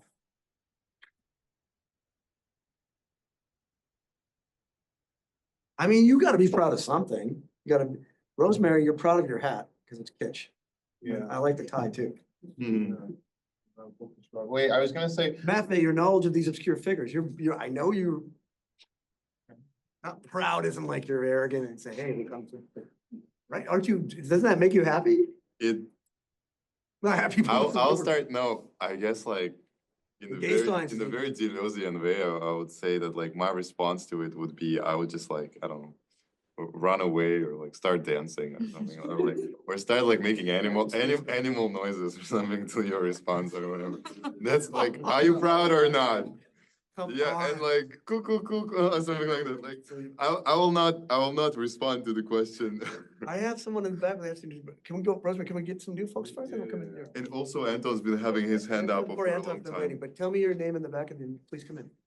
Curious why you can't like other people's humanity. Ah, Why does my humanity? Like what if I'm just not like human? Like pretend like I'm not like pretend like I'm some like Nazi fuck off judge, right? And I'm not a person, right? Like I'm a person, but I don't really count, right? Like I can still be proud of like of another's humanity? well, maybe not. Okay, maybe that's a bad example because their humanity they'd be proud of. It's kind of awesome, needs to be shown. But like, for this alien and the concept of like just like subjecting the human to humanity and like, isn't it really like selfish to like say you represent like the whole Mm-hmm. in some senses? And then obviously like it is selfish to want like fucking communist revolution and like the whole of humanity be better off, but like I think that's just like the nature of it. I don't know. I feel like it's weird. It's, what an interesting response. And tell me your name. I put from calling your humanity up by asking you to identify yourself. Well, you're proud of that, though. Right? You may not be, but just I would like to. I haven't seen you in the group, but what's your name? Oh, exactly. Zach? Yeah. Not just the humanity of the other, but to negate yourself in the process and say, why are you invoking? Why do I have to talk about my own humanity? It's because of talk about the scientists. When they were setting out their little satellite things to go encounter the alien, they put the best of Beethoven. It's like the greatest hits of the West. Maybe some other civilizations if we're lucky, but other cultures in history. Or Bach's Fugue. I know we have classes still among us here. But the point is that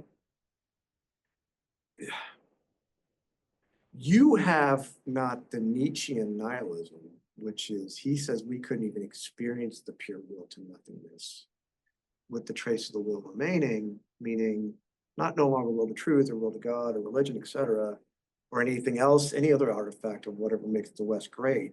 He's talking about the West specifically in this case. But to put into question the value of all values and transvaluate and therefore create new values, it's not just becoming a Nietzschean, because go do your own thing. But this overcoming has to be, not just an authentic reaction to our own Western nihilism once we've killed something and we haven't figured out how to replace it, something meaningful, but then we're deluded to think all these other values have meaning. So it's not this nihilism that just goes off into the abyss and hangs, but a passage to somewhere else. But just think of it as passage. And we'll bring in Anton here, and then Matvey, I don't know what you want to do about the 5 o'clock. Sure, yeah, I mean, I know that you I- wanna no, I- stay, I- I I'm just okay. 5:30, I was doing 5:30 knowing that you gonna, But if others want to continue, because we have to Totally. we can introduce the next topic. let's about do what we it, want yeah, for the future. let's do it. But Anton, and then we want to get your perspective too, even though that we're going to talk about, this is where we can take all this, we're going to try to create something. Yeah, And- sure. I just wanted you to repeat once again the question for me to understand that I understand it correctly, Well, the question now and the has completely context. killed itself off. No, I think the question, are you proud to be a human being? When asked by an alien or other extraterrestrial, Somebody. Like, by somebody. are you proud to be a human being? And the next thing is like, don't assume that we are human or the entity is human. I'm asking you individually, pride is a terrible word. Terrible word. So is happy, so is auto affection, so is desire, so is, and I'm not advocating a Buddhistic kind of detachment from all desire, because that's the beginning of suffering, and suffering leads to death, and we can just become our death, and that's the transcendence of our body, and the supercentric consciousness. But there must be a remnant trace, perhaps specter, that haunts you with the possibility of jubilation in these most terrible times. And I'm just assuming it's because I'm literally talking the ontological difference here. I'm going to proclaim I have absolutely no way. It is absolutely totally impossible for me to understand the space of 22 years of life, or 18, 19, 20, 21, 22, and how you anticipate the future. So there's a limit here. I'm old, I can just say I'm dead. How about I just say that? You can explore the paradox. Death is now telling you anticipate something that gives a trace or remnant. You call it the messianic, you want to call it the redemptive, you want to call it the, I'm just going to call it kind of jubilation. How about ecstasy? Not the drug, but like, the rapturous, like, occasional moment where that oceanic feeling where you get to stand outside of yourself, totally dispossess yourself of all the misery that you are and face, and feel something. And I'm not saying because you listen to some music or you're drunk at a party and something cool happens, your favorite song, whatever. I think it's music. My point is, it's there, and you have a relationship to it. And it could be anything. Not a material thing, though. So I don't mean an object, but an apperception, an intuition of yourself at that moment of being there, doesn't it? In the world, authentically oriented to something that takes away from that sense of total nihilism and destruction. Whatever that possibility is, you don't even have to name it, but just the fact, the facticity of it, to use some Heidegger, that it exists. You have it. And I'm telling you, as death, I don't have it. What is that for you? Is it relationality? Is it this collective you're talking about? The Sartrean, your collective? You want to elaborate the herd? Right. Anton, parallax, where do we want to go? Because I got nothing for you if I'm deaf. Now I'm being liberal. I mean, again, talking about the extraterrestrials, whereas, of course, somebody is a maybe better term, but aliens, as another term, help me to maybe give a more or come up with a really stupid, materialistic, simple answer, which is yes, I am proud of being human being, just Oh. because I was chosen to be a subject of a study. That's to be proud of. That means you're interesting to be studied, and that's it. And I mean, it would be a truly Zizek answer too. He would say, why to be happy if you can be interesting? Like, being proud doesn't mean you're happy, although maybe it should. But if we deconstruct and detach those two things, yes, then I'm proud. Of course, I am proud. And again, maybe it would be more correct to say I'm proud to be an inconsistent integrity, or the other way around, the consistent inintegrity of my own subjectivization. This is again going towards Badiou, for whom subject is always in the process of subjectivization. But again, Badiou, Zizek, they're really close in this idea of trying to redefine subject through this idea that you know, we try to really go deep and say, okay, what is subject? Subject is there to subject. And what is object there? Is to object. So basically their roles are somewhat switching. It is object that disturbs, that is disturbing, it is objecting. Whereas subject, it is always subjecting and subjected to something. So that is to say that their project would be to say that our subjectivity maintains this objectivity through this parallax gap or objectivity for Lacan or whatever. So in this case, maybe yeah. Well, I mean, there is no teleology for sure, since it's Resolution too in Lacan, right? Because of the yeah, definitely. But there is no end to it, and I'm proud by it. I'm heading towards this but you're not unendness. happy is what you said, right? Well, Yeah, what if I I mean, told you, see, at your age, you guys talking about Benjamin, and Benjamin likes all these literary figures, maybe Dostoevsky, Tolstoy. Let's just assume for us, we're all humanities type people here, right? So texts at least bring you some of that ecstatic relation, the encounter with the text. Whether it's reading a guy like Benjamin, or if he's commenting on some great literary figures. From the Russian perspective, I'm thinking of my first great feeling when I was your age was reading Dostoevsky's Notes from the Underground. I've never seen anything like it. I think Nietzsche said it too when he saw it in a bookstore. He's like, oh, that's the only other psychologist writing in our world right now. But now I'm me, the death speaking, and I'm telling you the West is done. I'm exasperated. I get no joy in reading anything of any artifact or trace of the West. It is really skeletal and ossified. Maybe is that what Derrida is saying in 67 about grammatology? He wants to open up another space. Or is your Blanchot space? The end all these ends. I'm not saying superficially either that, okay, therefore I'm just, because I was also a product of the West, and that's all I really know, not my whole life here.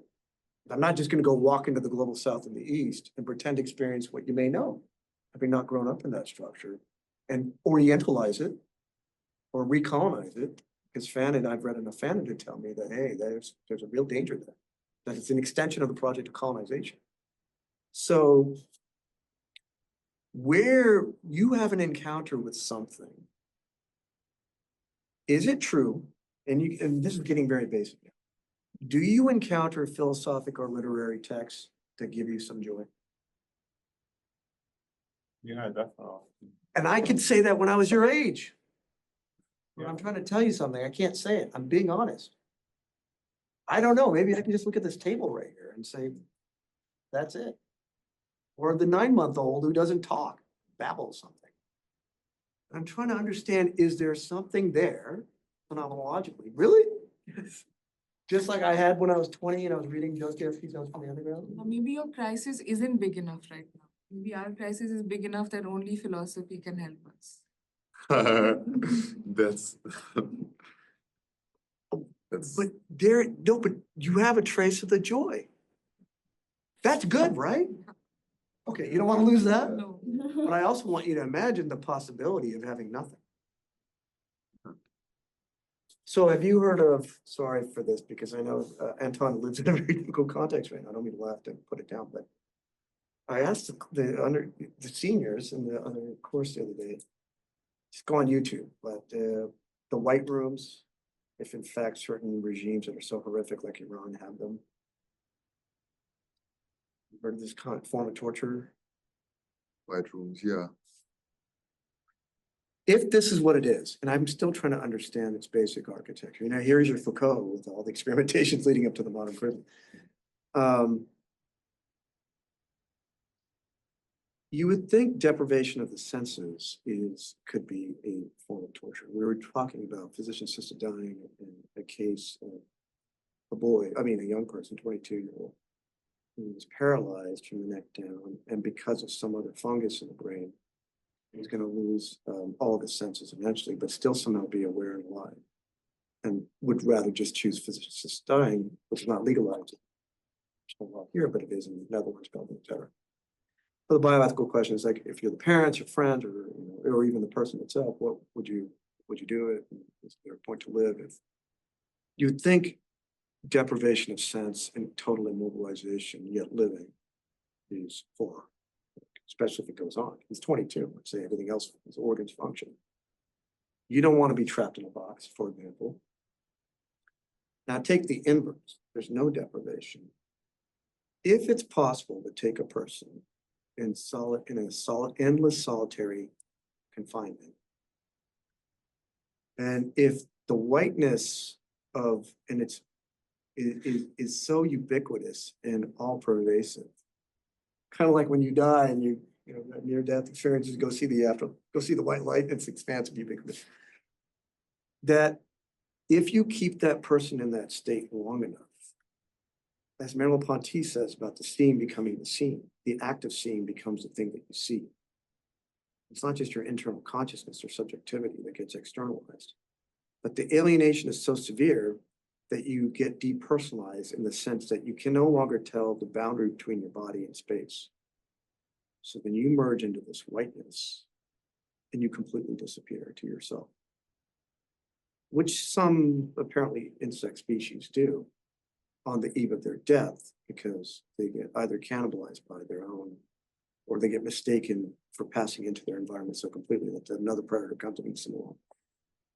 Then you're talking about this horrifying process of actualizing death as a form of disappearance into yourself, into pure space.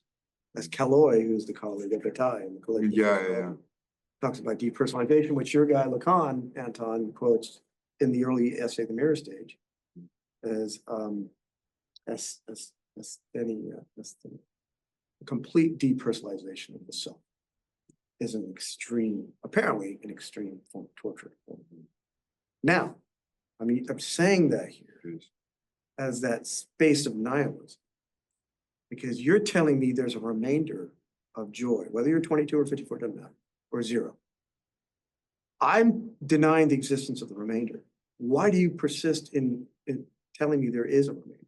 You don't need to be 12 or 52. You can be you. Why do you have this remainder of joy? And anyway. The remainder of joy? I think, sorry, Romy, if you wanted to, I just wanted to say that, like, I think somebody was bringing up the other day, one of our friends who are very, how do you call it? Very dedicated in, again, like trying to create alternative ways of like protesting, not protesting, but like resisting capitalist, like kind of fascist, like imperialist powers takeover of the last hopes of life. And I think they were bringing up the idea that like it's precisely the people who are the closest to the actual symptoms of this terrifying regimes who are facing it like firsthand. They are the closest to the, you know, the actual revolutionary action, like to the revolutionary action. Because they like, we are here sitting like, you know, or the quote was going the following way, like when you are, you understand like, you know, kind of materialist dialectics the best way when you are in the whatever in a trench with somebody like like in this like extreme condition where there's nothing like good about it. And I think I wanted to tie it. So you were asking like how do you see this like kind of happy? It could be some version or interpretation of living beyond the present, surviving the trace, I could say remainder of the possibility of the ecstatic projection beyond the infinite, inauthentic to use some Heideggerian language, true being in the world. You all are being in the world. Yeah. It is a type of collective, but it's not the, the inauthentic multiplicity of subjects you call the they. It's not just you being yourself alone. It's the relationality of you being part of something that can then maybe enjoin with a space or a community. You said community earlier. But what's okay? Not see, But, for example, the surprise of being in community. but the back question of why enjoying is the cause, like why another cause as a goal or as an aim, Not joy, but like you say the enjoy do like you feel anything? I don't mean pain, like I don't mean hit your fist on this table here. Do you have a feeling? Because the Marxian primitive accumulation means, I'm pretty convinced now that everything he said is so true. In that passage about the fall, when I look at someone like Musk, because I see the opposite. There's absolutely, when he says no empathy, there is the rich have no feeling. But that's the poor. exactly that's None. and that's what I'm saying, that like whenever you have this like the experience of the closest to the actual brutal nature of life, this notion that like also Zizek likes to talk about like nature. They say, oh yeah, nature is this mother nature that like beautiful, like and very He's trying to friendly reinvent the Schelling problem. and of yeah, but he's like, spirituality in no, nature. it's this evil, the second Terrible level. Like, nature is not. And so when you are the closest to that, like realizing that it could just like in 1 second like totally erase everything right here right now, this particular second, and it will not be an ethically good or bad thing. It will just happen. The asteroid or like the comet will fall or whatever, and this is nature. How do we call it like a beautiful nature that we need to? And that's like the critique of this like green, like totally kind of this ecological, what's the term, it's new ecology, not new ecology, either way, like romanticization of nature, of like, yeah, it's like it's supposed to be this way, all will work out. No, what I'm saying is that like whenever you have this contact with the actual evil of nature, that is whether it is the evil that is manifested through the actions of other people, that is a secondary level, it's evil or third level evil. That's where you get closer to the lack of joy or the lack of feeling, because after there's no feeling, there's no. This is sort of beyond any dialectical pure opposition. There's Yeah. something else. This is another experience, the battalion kind of. Exactly, exactly, because this like sort of like limit experience again, limit experience. All these other guys will pick up on later. Exactly. So that's where you realize that I think it's not really about like the I'm conflating, it turns out the extraterrestrial alien turns out to be the capitalist and the wealthy, and we're trying to come back to the theme. yes. Capitalism says, hey, we're preserving, there's your end of history of sexuality, because of this. The biopower is to extend and preserve and magnify and optimize life down at the generally individual levels. But I'll take it one step further. If we can draw a conclusion from him, would you agree with the statement? Capitalism says all that stuff, but it really is coercing you to live. It's telling you to go on, Exactly. and you're just telling it to F off. Mhm. But what's the opposite of that? Not to live the way, but live the alternative way to a capitalist. Specifically, it's not, and again, that's what my critique kind of this kind of, what's it called, like protest against the capitalist system, because you are protesting the status quo, but by your protest, you reflecting exactly the same kind of dynamics that it wants you to create. That's what like, you know, the idea of like, you know, campus protest. Yeah, great, like campus protest, you go protest, 4 years, you're done. Romy asked herself, what do I do now? I wish. You know what I'm I saying? wish we had an indigenous voice, which I guess none of us can really speak to. Not that they would laugh, because I don't want to generalize. Totally. But there's something supremely paradoxical and hypocritical of the Western communists. Totally, I hate to say totally, this, but the totally, Western white totally. man being the, I mean, like, it took you this long to realize the decimation, and now you go, I'm gonna make you feel guilty. Let's go. First. You told me your name when we first met. Sargam. Sargam, and then Javi, and then June. Oh, I don't have any. Okay. Sorry. So, sure. Yeah, I guess like for example, you like right before you go to bed, you see the worst kind of news possible on your phone. And then you have to go to sleep, and then you have to wake up in the morning, and then you have to go to college or university. So why do you do it? If you don't do it because you're part of the neoliberal system and you have to go and become a working professional and you have to publish a paper, then why do you do it? Why do you go to university?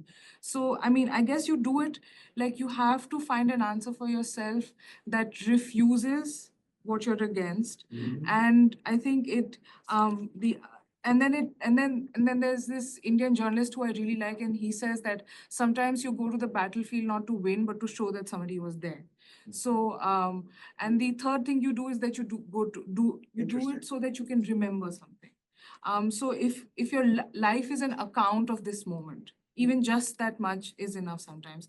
And I also think that's kind of related to what we were talking about before, about how, like, you know, our imagination of the third world as, of course, extremely deprived and alienated by capital.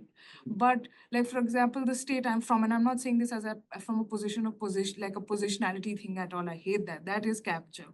But like it's the poorest state in India. In a poor country, it's the poorest state. Yes. But my research is also there, but I've never felt that these lives are bad. Right. There's a richness to that life that Sure. Elon Musk will never know. Right. So in that sense, infinitesimal wealth. Yes, That's yes. not calculated in his thing. yeah, and beyond reciprocity, beyond sometimes these kinds of calculations. So in that sense, like, how do you, and then also what somebody else also said, that how do you build that into, like, bring that into being or life? And it's maybe something like what Simone Weil says about giving attention to it, attention that's akin to devotion. Exactly, Um, exactly.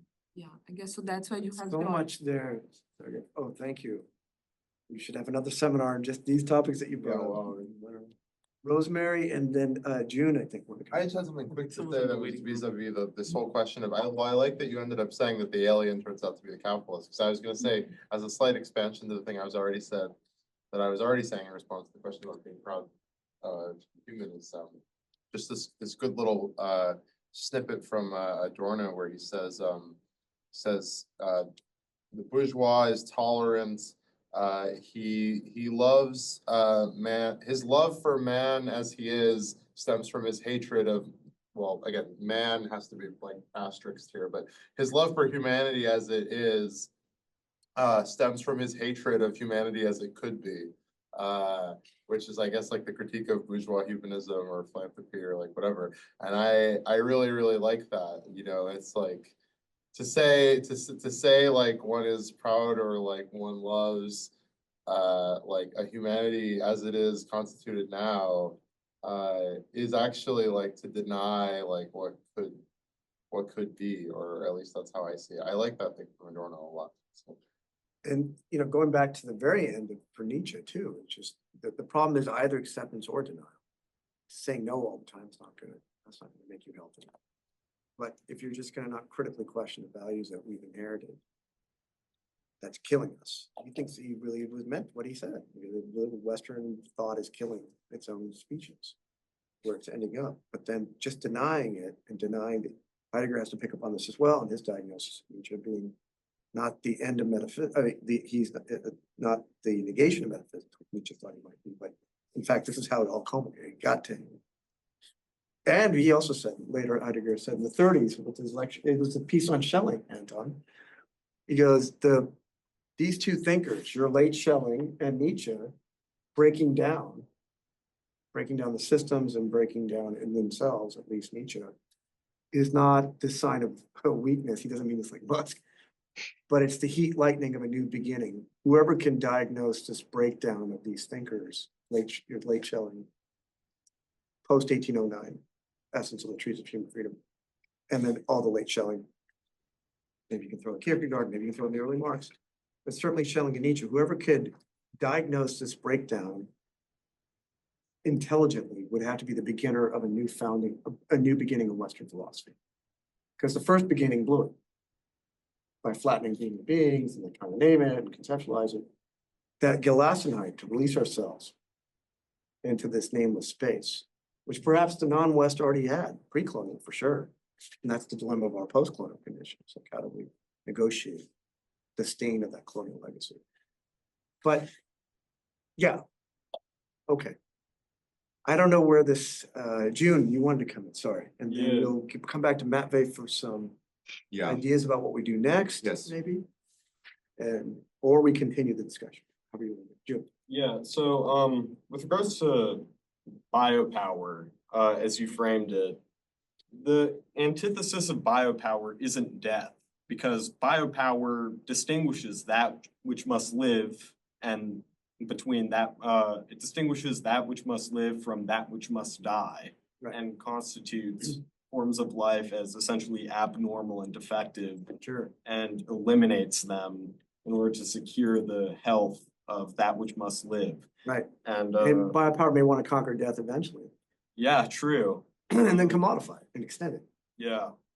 Kind of has actually. Yeah. But yeah, also, Deleuze in his book on Foucault has a very good bit about biopower that I really love, and that is life turns back against the technology of power that's bent on controlling.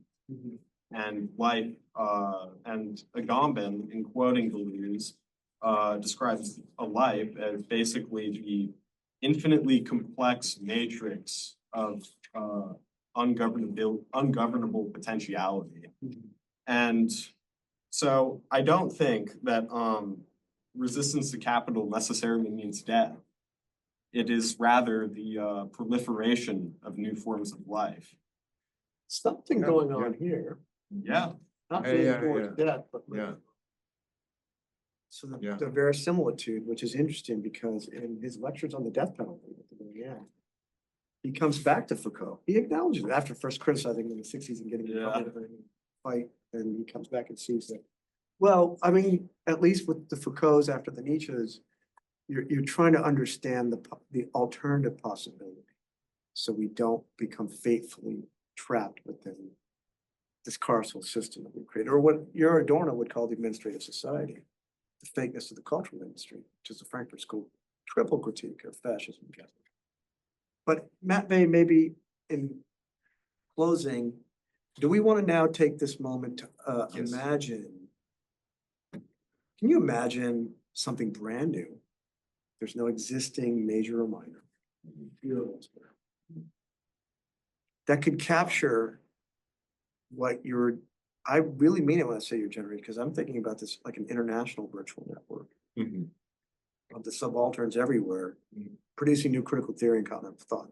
Not to lose the momentum on one thought before Yes, getting please. into another. I'm glad we kind of finished on the Foucault biopolitics and carceral systems, Because because that's coming up. that's actually the next topic that we want to dedicate the last academic month all the way until the end of April. Wow. And specifically talk about, like, Foucault and his understanding of the carceral systems, and just maybe as an announcement, and it will be more kind of, it will be more comprehensively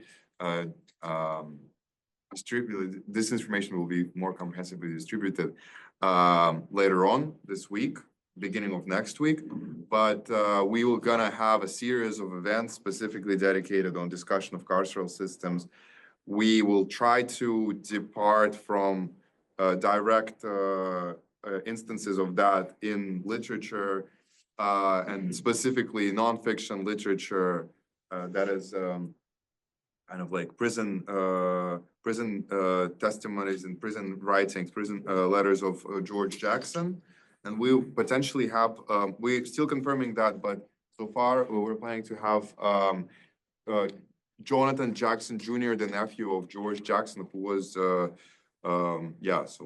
son of his brother, come and talk to us next Wednesday evening at 7 p.m., if I'm not mistaken, on the George Jackson. And then we in the following week, we'll try to form kind of our understanding of what do prisons represent and what does existence of subject within those conditions represent through theories of Foucault. We'll have a wonderful friend of June, who is a PhD student in Long Island University, whose